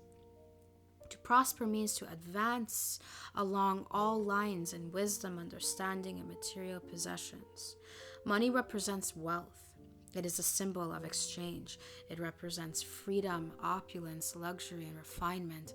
I do not know of anyone who says that he has too much. In all probability, he is looking for more. Most people are under the impression that the value of their money is dependent on so much gold in South Africa or in the vaults of the United States Treasury. Others live in a fear that the currency will be devaluated and that they will lose. When the blood is circulating perfectly and harmoniously in your body, the physician says that you are healthy. Likewise, When money is circulating freely in your life, meeting all of your needs, and there is always a surplus, you are prosperous. For example, if you listen to the radio and you hear that there is a crash in the stock market, resulting in a worried or frightened feeling, you are conditioned and affected by some set of statistics or by a news broadcast. Your financial security and wealth are dependent upon your subjective or inner feeling of prosperity. When you are seeking to convey the idea of wealth and success to your subconscious mind, be sure you never make foolish statements such as, "I despise money. It is an evil thing. It is the root of all evil." Such an attitude of mind will cause money to take wings and fly away from you. You would then be giving two conflicting orders to the subconscious mind. One would neutralize the other and nothing would happen. Money has taken many forms down through the ages. What you really want is to have a subconscious conviction that money will always be in a constant circulation in your life, meeting all of your needs at every moment of time and every point of space. Money is essential for your economic health in this country, in this world. Therefore, you should have all your needs and a surplus. Begin now to believe and claim that money is wonderful. Begin to love money and be friendly with it. You will always have plenty. You will never want. Love is an emotional attachment. Except you love your work or profession, you cannot be a true success. Love always magnifies and multiplies. Love the idea of wealth until it becomes embodied subjectively. Write this down in big letters in your mind. What you love, you increase. What you criticize fades out of your life. You are familiar with this fundamental fact. When money is circulated freely in a country, its financial condition is healthy. Let there be a healthy circulation of money in your life also, particularly in your mental attitude. Believe that money is good. Think of all of the good you can do with it. Become a mental inlet and outlet for a constant stream of wealth forever flowing to you and forever flowing from you in a perfect circulation. If you are having financial difficulties, trying to make ends meet, it means you have not convinced your subconscious mind that you will always have plenty and some to spare. You know men and women who work a few hours a week and make fabulous sums of money. They do not strive or slave hard. Do not believe the story that the only way you can become wealthy or successful is by the sweat of your brow and hard labor. It is not so. The effortless way of life is the best. Do the thing you love to do and do it for the joy and thrill of it. Sing at your work. You will if you love it. Also, if you love your work, you are bound to be a success. Bound to be a success. An executive I know receives a salary of $60,000 yearly. Last year, he was on a 10-month cruise, seeing the world and its beauty spots. He has convinced his subconscious mind that he is worth that much money. He told me that many men in his organization getting less than $100 per week knew more about the business than he did and could manage it better, but they had no ambition and no ideas. Money is simply a subconscious conviction on the part of the individual. You will not become a millionaire by saying, "I am a millionaire, I am a millionaire." You will grow into a wealth consciousness by building into your mentality the ideas of wealth and success. One of our students who was formerly a $75 a week salesman is now a sales manager at a salary of $12,000 yearly. It all happened within a period of a month. Every morning, as this person shaved, he would look into the mirror and say to himself, "You are wealthy, you are a big success." This went on for weeks. In about 8 weeks, he was suddenly promoted over the heads of 80 other salesmen. While shaving, you are relaxed. As previously outlined, you can convey an idea to the subconscious mind by repeating it again and again at intervals with faith, and a joyous expectancy. Here is a question frequently asked in our large and enthusiastic classes held at the Wilshire Able Theatre. If I need a certain amount, such as $1,000, should I just concentrate on that? You could do that, and it would work. However, the general and best procedure is not to think of money in terms of any particular set sum. Think of it in terms of plenty to sustain you with ease and perfect freedom of action. The reason for this is that whatever you impress on the subconscious mind is always increased and multiplied, like the grains of wheat sown in the ground bring forth of its kind 100-fold. The subconscious mind works under a law of abundance. Nature is lavish, extravagant, and bountiful. Increase your estimate of yourself. If you bargain with life for a penny a day, the universe will respond accordingly. Many people have a keen desire for more money, but they have a subconscious pattern of $75 a week. Therefore, that is what they demonstrate, whereas they could demonstrate much more. Here is a simple technique for you to increase your consciousness of wealth. Use these statements several times a day. I like money. I love it. I use it wisely, constructively, and judiciously. Money is constantly circulating in my life. I release it with joy, and it returns to me multiplied in a wonderful way. It is good and very good. This will help you get the right attitude toward money. Never criticize money by saying it is filthy lucre, it is bad, it is tainted. You cannot attract what you criticize. When you begin to think things through, you will realize that real wealth depends on the circulation of wonderful ideas in your mind, which well up from the subconscious levels. A young detective desiring more money used the above-mentioned formula. One morning, he awakened with an intense desire to write a short story based on one of his experiences. He sat down, ideas came freely, his story was accepted, then he wrote many others and was paid handsomely for these articles. Wealth came to him as ideas in his own mind. Your mind also can reveal to you a new invention, the material for a new book or play. Make use of your subconscious mind. One sales manager I knew used to get ideas for his promotional sales campaign when he awakened in the morning. He became the president of the company. They never had a sales manager like him. Your subconscious mind is never short of ideas. There are within it an infinite number of ideas ready to flow into your conscious mind and appear as cash in your pocketbook in countless ways. This process will continue to go on in your mind regardless of whether the market goes up or down, or whether the pound sterling or dollar drops in value. Your wealth is never truly dependent on bonds, stocks, or money in a bank. These are really all symbols necessary and useful, of course.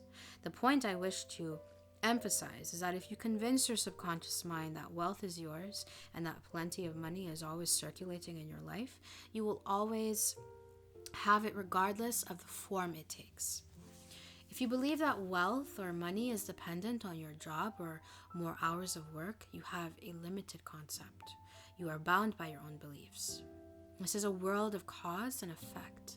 If you worry and fret about money, this mood of lack will produce a greater lack of money.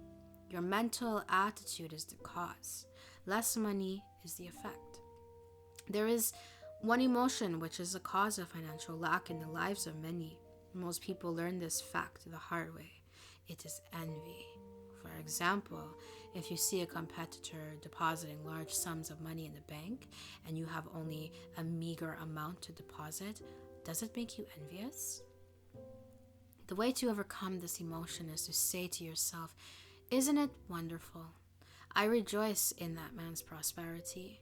I wish for him greater and greater wealth. Do you know what you are doing? You are actually impressing the subconscious mind with the idea of wealth. To entertain envious thoughts is devastating because it places you in a very negative position. Therefore, wealth flows from you instead of to you. If you are ever annoyed or irritated by the prosperity or great wealth of another, claim immediately that you truly wish for him greater prosperity in every possible way. This will neutralize the negative thoughts in your mind and cause a greater measure of wealth to flow to you by the law of your own subconscious mind. Maybe you know someone who is always trying to make ends meet. They seem to have a great struggle with money. Have you listened to their conversation? In many instances, their conversation runs along this vein.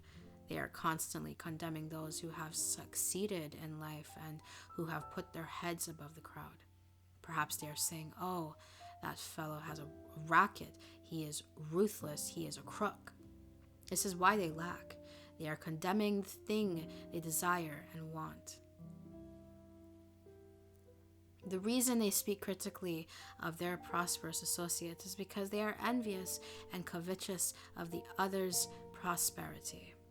The quickest way to cause wealth to take wings and fly away is to criticize and condemn others who have more money than you. Do you say you never had a chance? Are you blaming your relatives, your mother or father, because they never aided you financially? Stop doing it immediately. Learn that the secret to wealth is the correct use of your own mind. All of the resources of that infinite mind are behind you, seeking expression through you, if you will only have a receptive mental attitude. If you are worried and critical about someone whom you claim is making money dishonestly, cease worrying about them. You know such a person is using the law of mind negatively. The law of mind takes care of him. Be sure not to criticize him for the reasons before assigned. If you are experiencing a financial block, the obstruction is in your own mind. You can now destroy that mental block.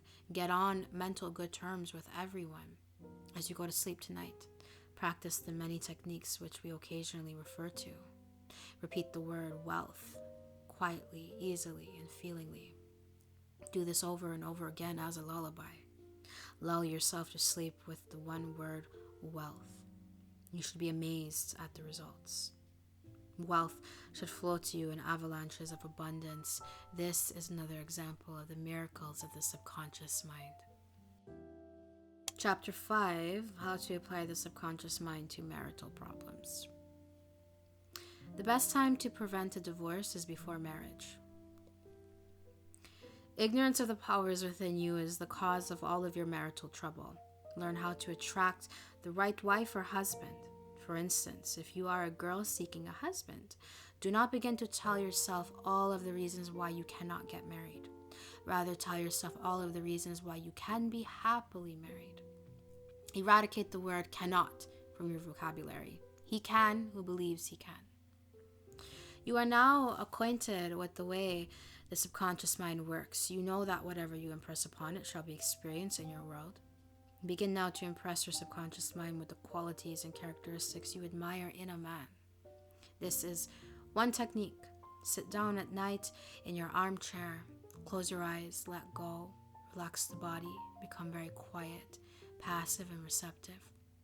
Talk to your subconscious mind and say to it, I am now attracting a man into my experience who is honest, sincere, loyal, kind, faithful, and prosperous. He is peaceful and happy. These qualities are sinking down into my subconscious mind now. As I dwell upon these qualities, they become a part of me. I know there is an irresistible law of attraction and that I attract to me a man according to my subconscious belief. I attract that which I feel as true in my subconscious mind. In other words, I know that according to the law, I will attract a man in accordance with my feelings, beliefs, and impressions made on my subconscious mind regarding the type of man I seek. Practice this process of impregnating your subconscious mind, then you will have the joy of attracting a man having the qualities and characteristics you mentally dwelt upon. The subconscious intelligence will open up a pathway whereby both of you will meet according to the irresistible and changeless law of your own subconscious mind.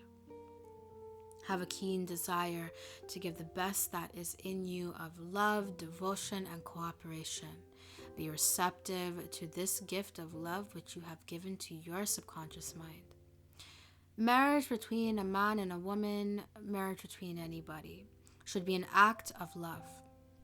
Honesty, sincerity, kindness, and integrity are forms of love. Each should be perfectly honest and sincere with the other. There is not a true marriage when the man marries a woman for her money, social position, or to lift his ego, because there is no sincerity or honesty there. The marriage is not of the heart. When a woman says, I am tired of working, I want to get married because I want security, her premise is false. She is not using the laws of mind correctly. Her security depends upon her knowledge of the interaction of the conscious and subconscious mind and its application. For example, a woman will never lack for wealth or health if she applies the technique outlined in the respective chapters of this book. Her wealth can come to her independent of her husband, father, or anyone else. A woman is not dependent on her husband for health, peace, joy, inspiration, guidance, love, wealth, security, happiness, or anything in the world. Her security and peace of mind come from her knowledge of the inner powers within her and her constant use of the laws of her own mind in a constructive fashion. Marrying for money or to get even with someone is, of course, a farce and a masquerade. A man and a woman must be subjectively united in the sense that a real love or sense of oneness prevails. In other words, two hearts are united in love, freedom, and respect. A number of people have said to me, "Oh, we love each other. Why should we bother getting married?" The answer to this is extraordinarily simple.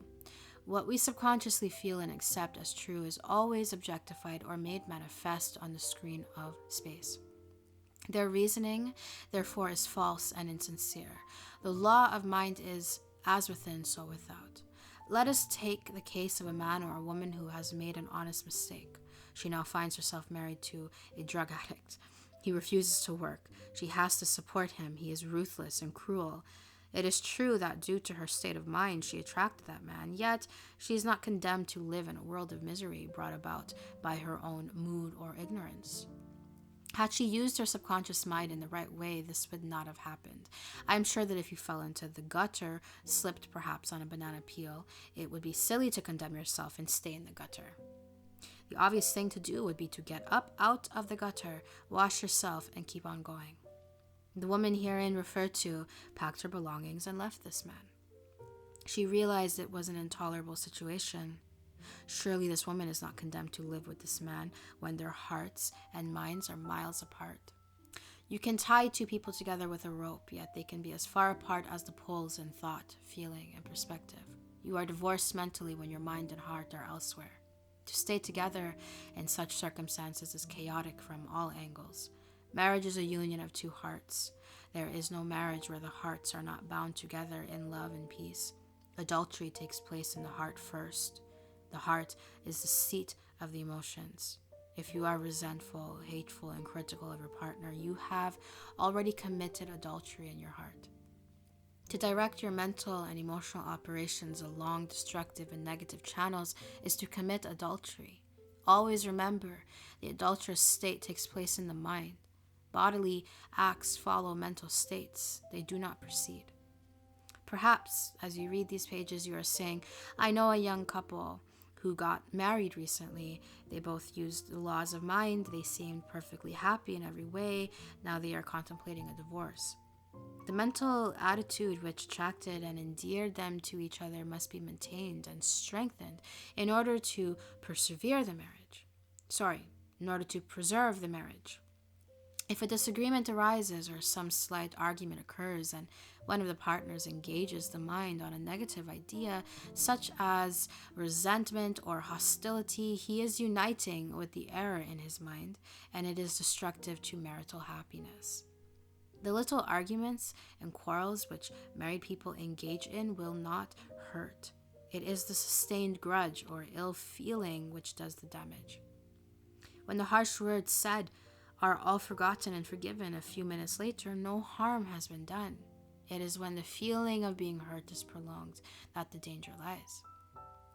If a man begins to brood, grows morbid against his wife because of the things she said or did, he is committing adultery, since he is mentally engaged in bitterness. This mood will endanger the marriage, except he forgives and radiates love and goodwill to his partner. Let the man who is bitter and resentful swallow his sharp remarks. Let him go to great length to be considerate, kind, and courteous. He can deftly skirt the differences. Through practice and mental effort, he can get out of the habit of antagonism. Then he will be able to get along better not only with his wife, but with business associates also. Assume the harmonious state, and eventually you will find peace and harmony. Let us have a few remarks about the nagging wife. Many times the reason she is a nagger is because she gets no attention. Oftentimes it is a craving for love and affection. Give it to her. There is also the nagging type of woman who wants to make the man conform to her particular pattern. This is about the quickest way in the world to get rid of a man. The wife and the husband must cease being scavengers, always looking at the petty faults or errors in each other. Let each give attention and praise to the positive and wonderful qualities in the other. A great mistake is to discuss your marital problems or difficulties with neighbors and relatives. Suppose, for example, a wife says to the neighbor, "John never gives me any money. He treats my mother abominably, drinks to excess, and he is constantly abusive and insulting." Now this wife is degrading and belittling her husband in the eyes of all of the neighbors and relatives. He no longer appears as the ideal husband to them. Never discuss your marital problems with anyone except a trained counselor, or if you're in a situation where you need help with someone who can help. Why have many people thinking negatively of your marriage or relationship? Moreover, as you discuss and dwell upon these shortcomings of your husband, you are actually creating these states within yourself. Who is thinking and feeling it? You are. As you think and feel, so are you. Relatives will usually always give you the wrong advice. It is usually biased and prejudiced because it is not given in an impersonal way. Any advice you receive which violates the golden rule, which is a cosmic law, is not good or sound. It is well to remember that no two human beings ever lived beneath the same roof without clashes of temperament, periods of hurts and strain. Never display the unhappy side of your marriage to your friends. Keep your quarrels to yourself. Refrain from criticism and condemnation of your partner. If there are children in the home, let the father praise their mother. Let him call attention at times to her fine qualities and the happy aspects of the home. A husband must not try and make his wife over into a second edition of himself. The tactless attempt to change her in many ways is so foreign to her nature. These attempts are always foolish. Many times they result in a dissolution of the marriage. These attempts to alter her destroy her pride and self-esteem and arouse a spirit of contrariness and resentment that proves fatal to the marriage bond. Adjustments are needed, of course, but if you have a good look inside of your own mind and study your character and behavior, you will find so many shortcomings there to keep you busy the rest of your life. If you say, "I will make him over into what I want," you are looking for trouble and the divorce court. You are asking for misery. You will have to learn the hard way that there is no one to change but yourself. If you have a marital problem, ask yourself what it is you want. Then realize that you can achieve that goal. You would solve your marital problem in the same way as any other problem. Define clearly what you want. Then realize that what the mind engages in, it creates. A woman told me one time that after 30 years, her husband began to drink heavily, neglecting his home and children. She began to claim peace and harmony in her home and heart. She paid no attention to the circumstances or conditions. She quietly engaged her mind on her goal, knowing that her subconscious mind would bring about and magnify what she gave her attention to. Harmony and peace were again restored after a few months' devotion to her true goal. This is an illustration of the miracles of the subconscious mind. By resenting and fighting the situation, this woman would only make matters worse. If there is quarreling and bickering in the home, turn your attention away from personalities, environments, and conditions, and focus your attention on your ideal, which is love, peace, and harmony. As you feed your mind upon these ideas, the subconscious mind will respond and bring about harmony. I am often asked this question: If one of the partners has an intense desire to terminate the marriage and the other has an equally intense desire to remain united in marriage, and they are both sincere, what will happen? In such cases, there is a mental tug of war. This is a house divided against itself. Sooner or later, it will dissolve. However, their attitude of mind may prolong the situation. The proper and correct way to solve this marital problem is to lift the thought above personalities and conditions and begin to direct your thought to your true desire, trusting the infinite intelligence within you to bring about the perfect solution. Through the right application of the law of your subconscious mind, you can bring harmony where discord is and resurrect peace where confusion reigns. Moreover, the right application of your subconscious mind can dissolve a bad marriage. Do not let foolish pride, anger, and a desire to get even take you to the divorce court when all of the while your heart is one with the husband you left. Let love, goodwill, and kindness lead you back to the one you love in your heart. You can heal any problem through the right application and direction of your subconscious mind. Listening to the intuition or guidance which comes from the subjective wisdom within you would have perhaps prevented you from contracting the present marriage. You did not know how to use it. Now you do. If you had a bad start, you can adjust it now by using the procedure and techniques outlined in this chapter, by exalting and lifting up your partner in thought and feeling, and always cherishing the lovely qualities which brought you together. You can make your marriage a beautiful experience and a joy forever. Chapter 6. The Subconscious Mind and Guidance. In explaining the workings of the subconscious mind to our recent college class, one of the men present said that the answer to his problems came to him while he was shaving. The reason for this was that while he was shaving, he was relaxed. Then the wisdom and intuition of the subconscious mind came to the surface mind. This man had been giving intense conscious application to his problem for several days. By adhering to the following instructions, he got results. As he was about to go to sleep at night, he would say, "I am now turning this request over to my deeper mind. I know it has the answer and I will receive it." In the first chapter, we told you that the subconscious mind will awaken you at 6 in the morning because you are thinking about 6 o'clock in the morning before you go to sleep. In the same manner, the subconscious mind took up his case. Having the superior wisdom, it logically deduces the perfect answer and gave it to him. You will often note that immediately after awakening, the answer will come to you. Because you are still half asleep and half awake, there is an outcropping of the wisdom of the subconscious mind at that time. When you are beset with a problem, what do? Many people will worry and fret about the problem. This makes matters worse because the subconscious mind always magnifies what we impress upon it. Many liken the subconscious mind to a bank.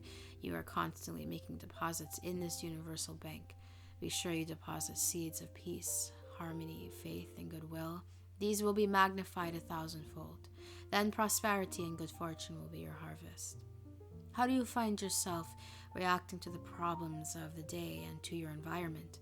If you react with anger, bitterness, criticism, and resentment, you are making these deposits in the bank within you. When you need strength, faith, and confidence, you cannot draw them out because you have not placed these qualities in your bank.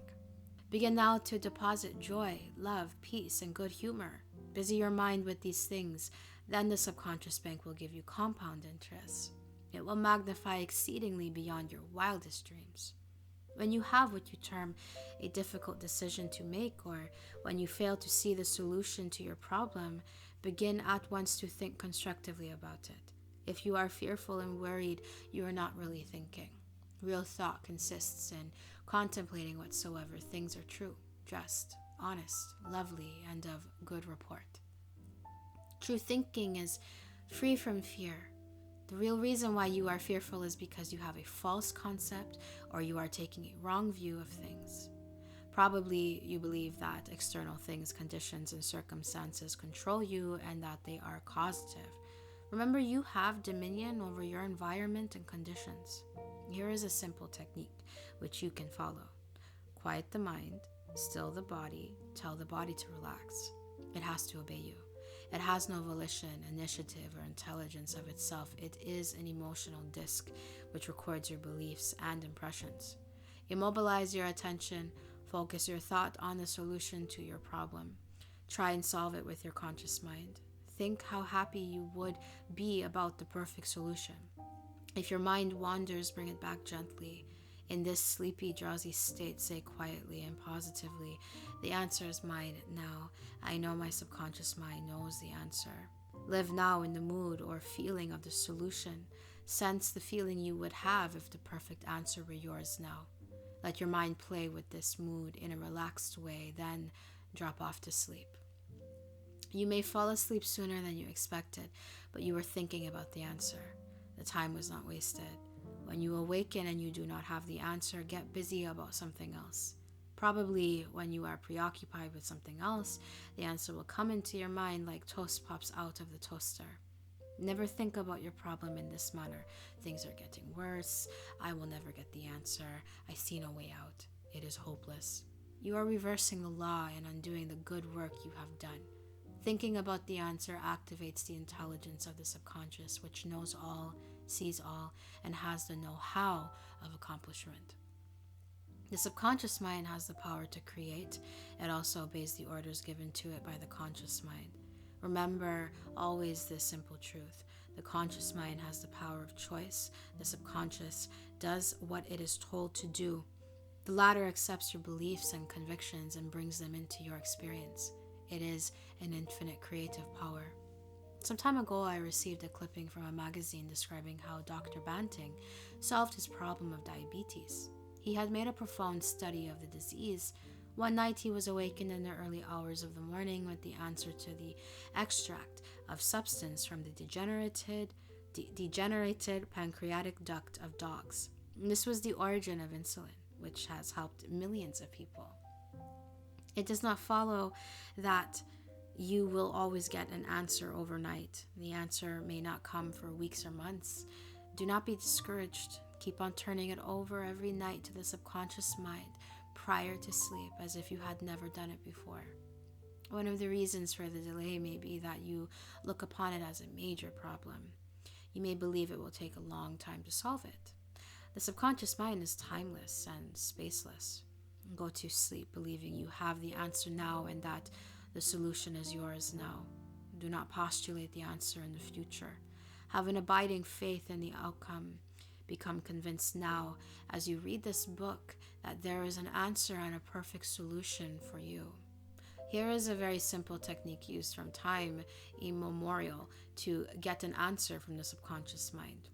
Calmly think over what you want, such as the answer, the harmonious solution, or the right decision. The best time to turn over a request is just before going to sleep. Relax the body, still the wheels of your mind, suggest sleep to yourself. You will begin to feel sleepy, but you are still consciously aware and capable of directing your attention. For example, you can hear a baby cry next door, or you can hear someone walking around the house. You are in a state akin to sleep, between the waking and sleeping state. In this drowsy meditative state, you induce the subconscious mind to take over your problem or request. This passing over to the subconscious mind is best accomplished through the above process. You infer no opponent. You use no willpower. You imagine the end, the solution, and the freedom state. Do this with complete naivete and simplicity. Have a simple childlike miracle-making faith. Picture yourself without the problem. Cut out all of the red tape from the process. The simple way is the best. This is an illustration. I lost a valuable ring. It was an heirloom. I looked everywhere for it and could not locate it. I decided to practice what I preach.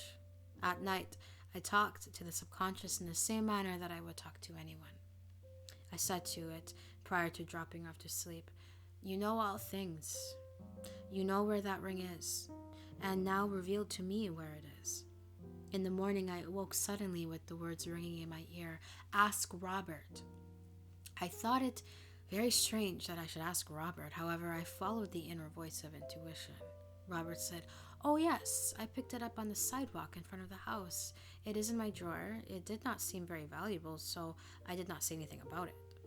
And the subconscious mind will always answer you if you trust it. A young man in our recent class had this experience. His father passed on to the next dimension and apparently left no will. However, this man's sister told him that their father had confided to her that a will had been executed, which was fair to all.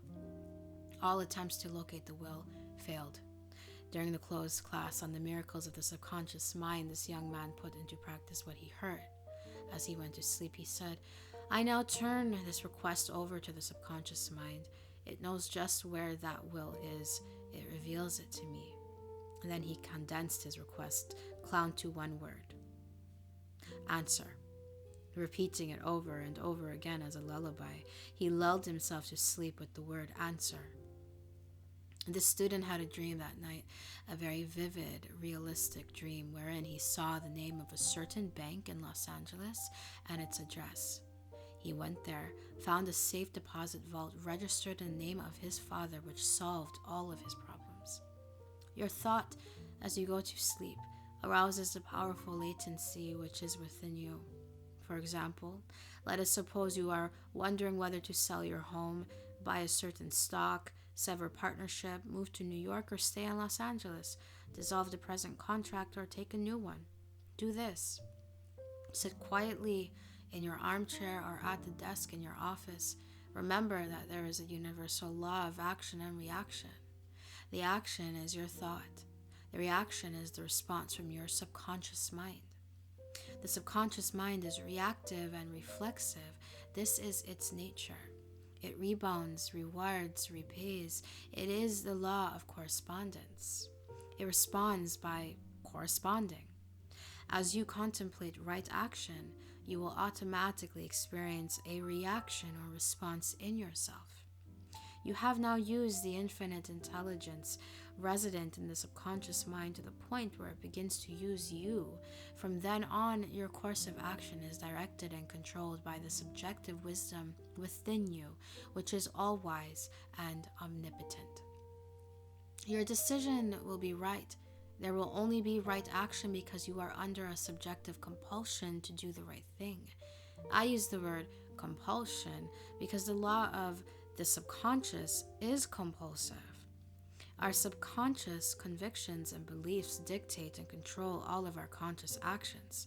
The secret of guidance or right action is to mentally devote yourself to the right answer until you find its response in you. The response is a feeling, an inner awareness, an overpowering hunch, whereby you know that you know. You know that you know. You have used the power to the point where it begins to use you. You cannot possibly fail or make one false step while operating under the direction of the subjective wisdom within you. Think of a garden, then you will understand the twofold aspect of mind and the subjective law by which it operates. The conscious mind plants the seed in the soil. It decides what kind of seed shall be planted. As you know, the soil will grow whatever is planted, whether it grapes or thorns. Similarly, look upon the subconscious mind as the soil. It contains all of the elements necessary and essential for growth. Again, let us realize it is the nature of the soil to bring forth, but as you know, it is not the slightest bit interested in what it brings forth. It does not care whether it brings forth a pear tree or an apple tree. All of the laws of nature would be violated should the soil refuse to produce or grow poisonous plants. Exactly the same thing is true of the subconscious mind. It is a doer. It never questions or talks back to you. It accepts what you deposit in it and produces it in your experience, whether it is good or bad. Learn to use your subconscious mind constructively, wisely, and judiciously. I want to stress this important fact. You will always receive guidance in respect to the subject in which you think about the most. The subconscious mind is impersonal and no respecter of persons. If by illustration you begin to think about how you can set fire to a certain building without being detected, ideas and thoughts will come to you for the evil and destructive uses of fire. The universal energy or power in and of itself is perfectly harmless. However, you can use it for constructive or destructive purposes. Let us take the atomic energy, about which we read so much. It is perfectly harmless. You know very well it is in the mind of man that the danger of atomic energy lies. He can use the atomic energy to warm or light a house or destroy thousands of people. You receive guidance in accordance with what you habitually think about. If you think and dwell upon fears, troubles, and failure, you will be guided in the wrong direction, and more chaos and confusion will be experienced by you. Take this great thought and dwell upon it. There is nothing to fear in all of the universe. You have the power of control through the wise use of your subconscious mind. Sit down quietly now and think of a beautiful lake on top of a mountain. It is a still, quiet night. On the surface of the quiet, placid lake, you see mirrored the stars, the moon, and perhaps the trees nearby. If the lake is disturbed, you will not see the stars or the moon. Similarly, quiet your mind, relax and let go. Think of peace and stillness. Then over the mirrored waters of your mind will move the answer to your question. Final chapter 7. Overcoming fear through the subconscious mind. Emerson said, "Do the thing you fear, and the death of fear is certain." There was a time when the writer of this chapter was filled with unutterable fear when standing before an audience. The way I overcame it was to stand before the audience. Do the thing I was afraid to do, and the death of fear was certain. When you affirm positively that you are going to master your fears, you come to a definite decision in your conscious mind that you are going to overcome. You release the power of the subconscious, which flows in response to the nature of your thought. One of our students told me that he was invited to speak at a banquet. He said he was panic-stricken at the thought of speaking before 1,000 people. He overcame the fear this way. For several nights, he sat down in an armchair for about 5 minutes and said to himself slowly, quietly, and positively, "I am going to master this fear. I am overcoming it now. I speak with poise and confidence. I am relaxed and at ease." He operated a definite law of mind and overcame his fear. The subconscious mind is amenable to suggestion and controlled by suggestion. When you still your mind and relax, the thoughts of your conscious mind sink down into the subconscious through a process similar to osmosis, whereby fluids separated by a porous membrane intermingle. As these positive seeds or thoughts sink into the subconscious area, they grow after their kind and you become poised, serene, and calm. A young lady was invited to an audition. She had been looking forward to the interview. However, on 3 previous occasions, she failed miserably due to stage fright. Here is the very simple technique which I gave her. Remember, this young lady had a very good voice, but she was certain when the time came for her to sing that she would be seized with stage fright. The subconscious mind takes your fears as a request, proceeds to manifest them, and bring them into your experience. On 3 previous auditions, she sang wrong notes and finally broke down. The cause, as previously outlined, was an involuntary autosuggestion, a silent fear thought emotionalized and subjectified. She overcame it by the following technique. 3 times a day, she isolated herself in a room. She sat down comfortably in an armchair, relaxed her body, and closed her eyes. She stilled the mind and body as best she could. Physical inertia favors mental passivity and renders the mind more receptive to suggestion. She counteracted the fear suggestion by its converse, saying to herself, "I sing beautifully. I am poised, serene, confident, and calm." She repeated this statement slowly, quietly, and with feeling from 5 to 10 times at each sitting. She had 3 such sittings every day and 1 immediately prior to sleep. At the end of a week, she was completely poised and confident and gave a remarkable, wonderful audition. Carry out the above procedure with assurance and conviction, and the death of fear is certain. Occasionally, Young men from the local university come to me, and also school teachers who seem to suffer from suggestive amnesia at examinations. The complaint is always the same. I know the answers after the examination is over, but I can't remember the answers during the examination. The idea which realizes itself is the one to which we invariably give concentrated attention. I find that each one is obsessed with the idea of failure. Fear is behind the temporary amnesia and is the cause of the whole experience.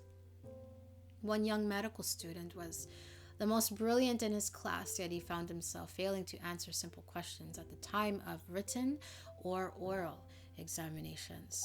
I explained to him that the reason was he had been worrying and fearful for several days previous to the examination. These constant negative thoughts became charged with fear.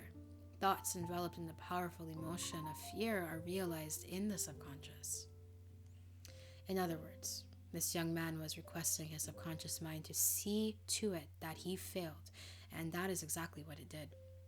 On the day of the examination, he found himself stricken with what is called in psychological circles suggestive amnesia. A French psychologist named Baudouin said, "What we have to work for in overcoming fear is education of the imagination." Here is how the young man overcame his fear. He learned that his subconscious mind was the storehouse of memory and had a perfect record of all he had heard and read during his medical training. Moreover, he learned that the subconscious mind was responsive and reciprocal. The way to be en rapport with it was to be relaxed, peaceful, and confident. Every night and morning, he began to imagine his mother congratulating him on his wonderful record. He would hold an imaginary letter from her in his hand and read congratulatory words. He would also feel the letter in his hand. As he began to contemplate the happy result, he called forth a corresponding or reciprocal response or reaction in himself. The all-wise and omnipotent power of the subconscious took over, dictated, and directed his conscious mind accordingly. He imagined the end. When he imagined and felt the end, he willed the means to the realization of the end. Following this procedure, he had no trouble passing subsequent examinations. In other words, the subjective wisdom took over, compelling him to give an excellent account of himself. The law of the subconscious mind is compulsion. There are many people who are afraid to go in an elevator, climb mountains, or even swim in the water. It may well be that the individual had unpleasant experiences in the water in his youth, such as having been thrown forcibly into the water without being able to swim. I had an experience when I was about 10 years of age. I fell accidentally into a pool and went down 3 times. I can still remember the dark water engulfing my head and my gasping for air until another boy pulled me out at the last moment. This experience sank into my subconscious mind. For years I feared the water. An elderly psychologist said to me, "Go down to the swimming pool, look at the water, and say out loud in strong tones, 'I am going to master you. I can dominate you.' Then go into the water, take lessons, and overcome it." This I did. I learned that when you do the thing you are afraid to do, fear disappears. It was only a shadow in my mind. When I assumed a new attitude of mind, the omnipotent power of the subconscious responded, giving me strength, faith, and confidence, enabling me to overcome. I used the subconscious mind to the point where it began to use me. Following is a process and technique for overcoming fear, which I teach from the platform. It works like a charm. Try it. Suppose you are afraid of the water, or a mountain, an interview, an audition, or you fear closed places. If afraid of swimming, begin now to sit still for 5 or 10 minutes, for 3 or 4 times a day, and imagine you are swimming. Actually, you are swimming in your mind. It is a subjective experience. Mentally, you have projected yourself into the water. You feel the chill of the water and the movement of your arms and legs. It is all real, vivid, and a joyous activity of the mind. It is not idle daydreaming, for you know what you are subjectively experiencing in your imagination will be developed in your subconscious mind. then you will be compelled to express the image and likeness of the picture you impressed on your deeper mind. This is the law of the subconscious. As you continue to discipline your mind this way, you are mentally immersed in the water and happy in it. Consequently, the fear passes. You will enter the water physically. I might say you will be compelled to give a good performance. You have consciously called upon the wonderful power of your subconscious, which is all wise and powerful. This power controls you and governs you according to the nature of your call or request. This is a wonderful thing to know and a marvelous thing to do. The president of a large organization told me that when he was a salesman, he used to walk around the block 5 or 6 times before he called on a customer. A sales manager came along one day and said to him, "Don't be afraid of the boogeyman behind the door. There is no boogeyman. It's a false belief." The manager told him that whenever he looked at his own fears, he stared them in the face and stood up to them, looking them straight in the eye. Then they faded and shrank into insignificance. Go out now and face that thing you are afraid of. If you are afraid to take that position, take it. Say to yourself, "I can accomplish. I will succeed." You will find a corresponding emotion or feeling generated by your subconscious. You will induce the mood or feeling of confidence, faith in yourself, and the joy of accomplishment. Fear is a thought in your mind, but confidence is a far more powerful thought. It fills your mind with a positive, constructive feeling and drives fear out. A chaplain told me of one of his experiences in the Second World War. He had to parachute from a damaged plane and land in a jungle. He said he was frightened, but he knew there were 2 kinds of fear, normal and abnormal. Normal fear is good. It is the law of self-preservation. It is the subconscious mind telling you something must be done. It is sort of an alarm system that tells you to get out of the way of an oncoming car. The chaplain said, I began to talk to myself, saying, "John, you can't surrender to your fear. Your fear is a desire for safety or security, for a way out." He said that he knew there was a subjective intelligence which led the birds to their food and told them where to go in summer and winter. He began to claim infinite intelligence which guides the planets in their course is now leading and guiding me out of this jungle. He kept saying this out loud to himself for 10 minutes or more. Then, he added, something began to stir inside me. A mood of confidence began to seize me and I began to walk. After a few days, I came out miraculously and was picked up by a rescue plane. His changed mental attitude saved him. His confidence and trust in the subjective wisdom and power within him was the solution to his problem. He said, had I begun to bemoan my fate and indulge my fears, I would have succumbed to the monster fear and probably have died of fear and starvation. Whenever fear comes, go to the opposite immediately in your mind. To indulge in fear thoughts constantly and to engage your mind constantly with negative thoughts result in abnormal fear, obsessions, and complexes. To engage the mind with all the difficulties of your problem will only instill more fear until it assumes the size of catastrophic proportions. Finally, there comes a sense of panic and terror, weakening and sickening you. You can overcome fear of this nature when you know that the power of your subconscious can always change the objective conditions. Go within, claim, and feel your good, the solution. Know there is an infinite intelligence which responds and reacts to your thought and feeling. Imagine the end. Feel the thrill of victory. What you subjectively feel and imagine as true is the inner evidence of what will take place objectively. Your subconscious can free you.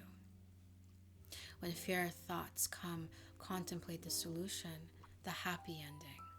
Never fight negative or fearful thoughts. Always turn on the lamp of love, peace, and confidence within you. Most of our fears are imaginary. The general manager of an organization told me that for 3 years he feared he would lose his position. He was always imagining failure. The thing he feared did not exist, save as a morbid, anxious thought in his own mind. His vivid imagination dramatized the loss of his job until he became nervous and neurotic. Finally, he lost his position. he was asked to resign. Actually, he dismissed himself. His constant negative imagery and fear suggestions to his subconscious mind caused the latter to respond and react accordingly. It made him make mistakes and foolish decisions, which resulted in his failure as a general manager. The thing this man feared did not exist. His dismissal would never have happened had he immediately moved to the opposite in his mind. No thought or concept, constructive or negative, can ever manifest except we emotionalize such concepts. The thoughts, concepts, and ideas have to penetrate the subconscious before they can affect us for good or evil. If you look back in your life, you will agree with the writer that most of your fears, worries, and anxieties never came to pass. The reason for this was that you did not retain them long enough. Likewise, you did not charge them with a deep emotion. The general secret of banishing fear is to constantly fill your mind with constructive and positive thoughts. Fill the mind with thoughts of love, peace, and harmony. Give attention to your goal, ideal, the positives, the things you wish to experience in life. As you do this, an inner invisible movement of your subconscious will take place, changing your world into the likeness of your inner imagery and contemplation. During a recent round, the World Lecture Tour, I had a 2-hour conversation with a prominent government official. He had a deep sense of inner peace and serenity. He said that all the abuse he receives politically from newspapers and the opposition party never disturbs him. His practice is to sit still for 15 minutes in the morning and realize that in the center of himself is a deep, still ocean of peace. Meditating in this way, he generates tremendous power, which overcomes all manner of difficulties and fear. Some months ago, a colleague called him at midnight and told him that a group were plotting against him. This is what he said to his colleague: "I'm going to sleep now in perfect peace. You can discuss it with me at 10 a.m. tomorrow." Notice how calm he was, how cool, how peaceful. He didn't start getting excited, tearing his hair or wringing his hands. At his center, he found the still water and inner peace, and there was a great calm. Your mind is composed of 2 areas: the conscious mind, where we reason, and the great unconscious or subconscious depths, which somewhat resemble the ocean into which many forgotten fears and false beliefs are lodged. I met a man who came to my hotel in New Delhi, India, for consultation. He was from the British Isles. He had acute tinnitus, a deep sense of grief, and was haunted by unknown fears. I found in talking to him that he hated his father for many years, because the father had bequeathed all his estate to his brother. This hatred developed a deep sense of guilt in his subconscious mind. Because of this guilt, he had a deep hidden fear of being punished. This complex expressed itself as migraine and tinnitus in the body. Fear means pain. Love and goodwill mean peace and health. The fear and guilt which this man had were expressed as disease or lack of ease or peace. The mucous membranes of his nose were always inflamed. This young man realized that his whole trouble was caused by his own sense of guilt, self-condemnation, and hatred. His father had long since passed on to a higher dimension of life.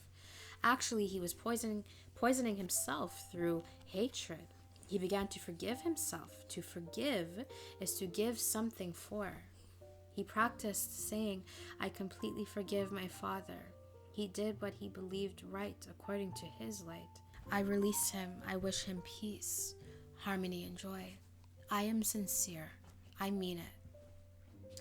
Then he cried for a long time. That was good. He lanced the psychic wound, and all the psychic pus came forth. His tinnitus disappeared. I have had a letter from him saying that the migraine attacks have ceased altogether. The fear of punishment which was lurking in his subconscious mind has now disappeared. Use this perfect formula for casting out fear. I sought the Lord, and he heard me and delivered me from all my fears. The Lord is an ancient word meaning your subconscious mind. Learn the powers of your subconscious, how it works and functions. Master the techniques given you in this chapter. Put them into practice now, today. Your subconscious will respond and you will be free of all fears. I sought the Lord, and he heard me and delivered me from all my fears. So, how did you enjoy the reading of this book? I am eager to hear from you. What stood out to you? What rang true? What are some things that you potentially disagree with, if anything at all? Did you find any insights, anything at all? I would love to hear what your thoughts are on this reading of Jospeh Murphy's The Miracles of Your Mind. It's been a long read already as it is. Short book, long read, so I am not going to keep this outro too long. And with that being said, thank you for watching this video. I truly do hope you enjoyed it. If you did, then I trust you'll give this video a thumbs up and subscribe to this channel for more content just like this one. So, how did you like today's video, and what video would you like to see next? You'll let me know in the comments section down below. I cannot wait to see you in the next video. Toodles.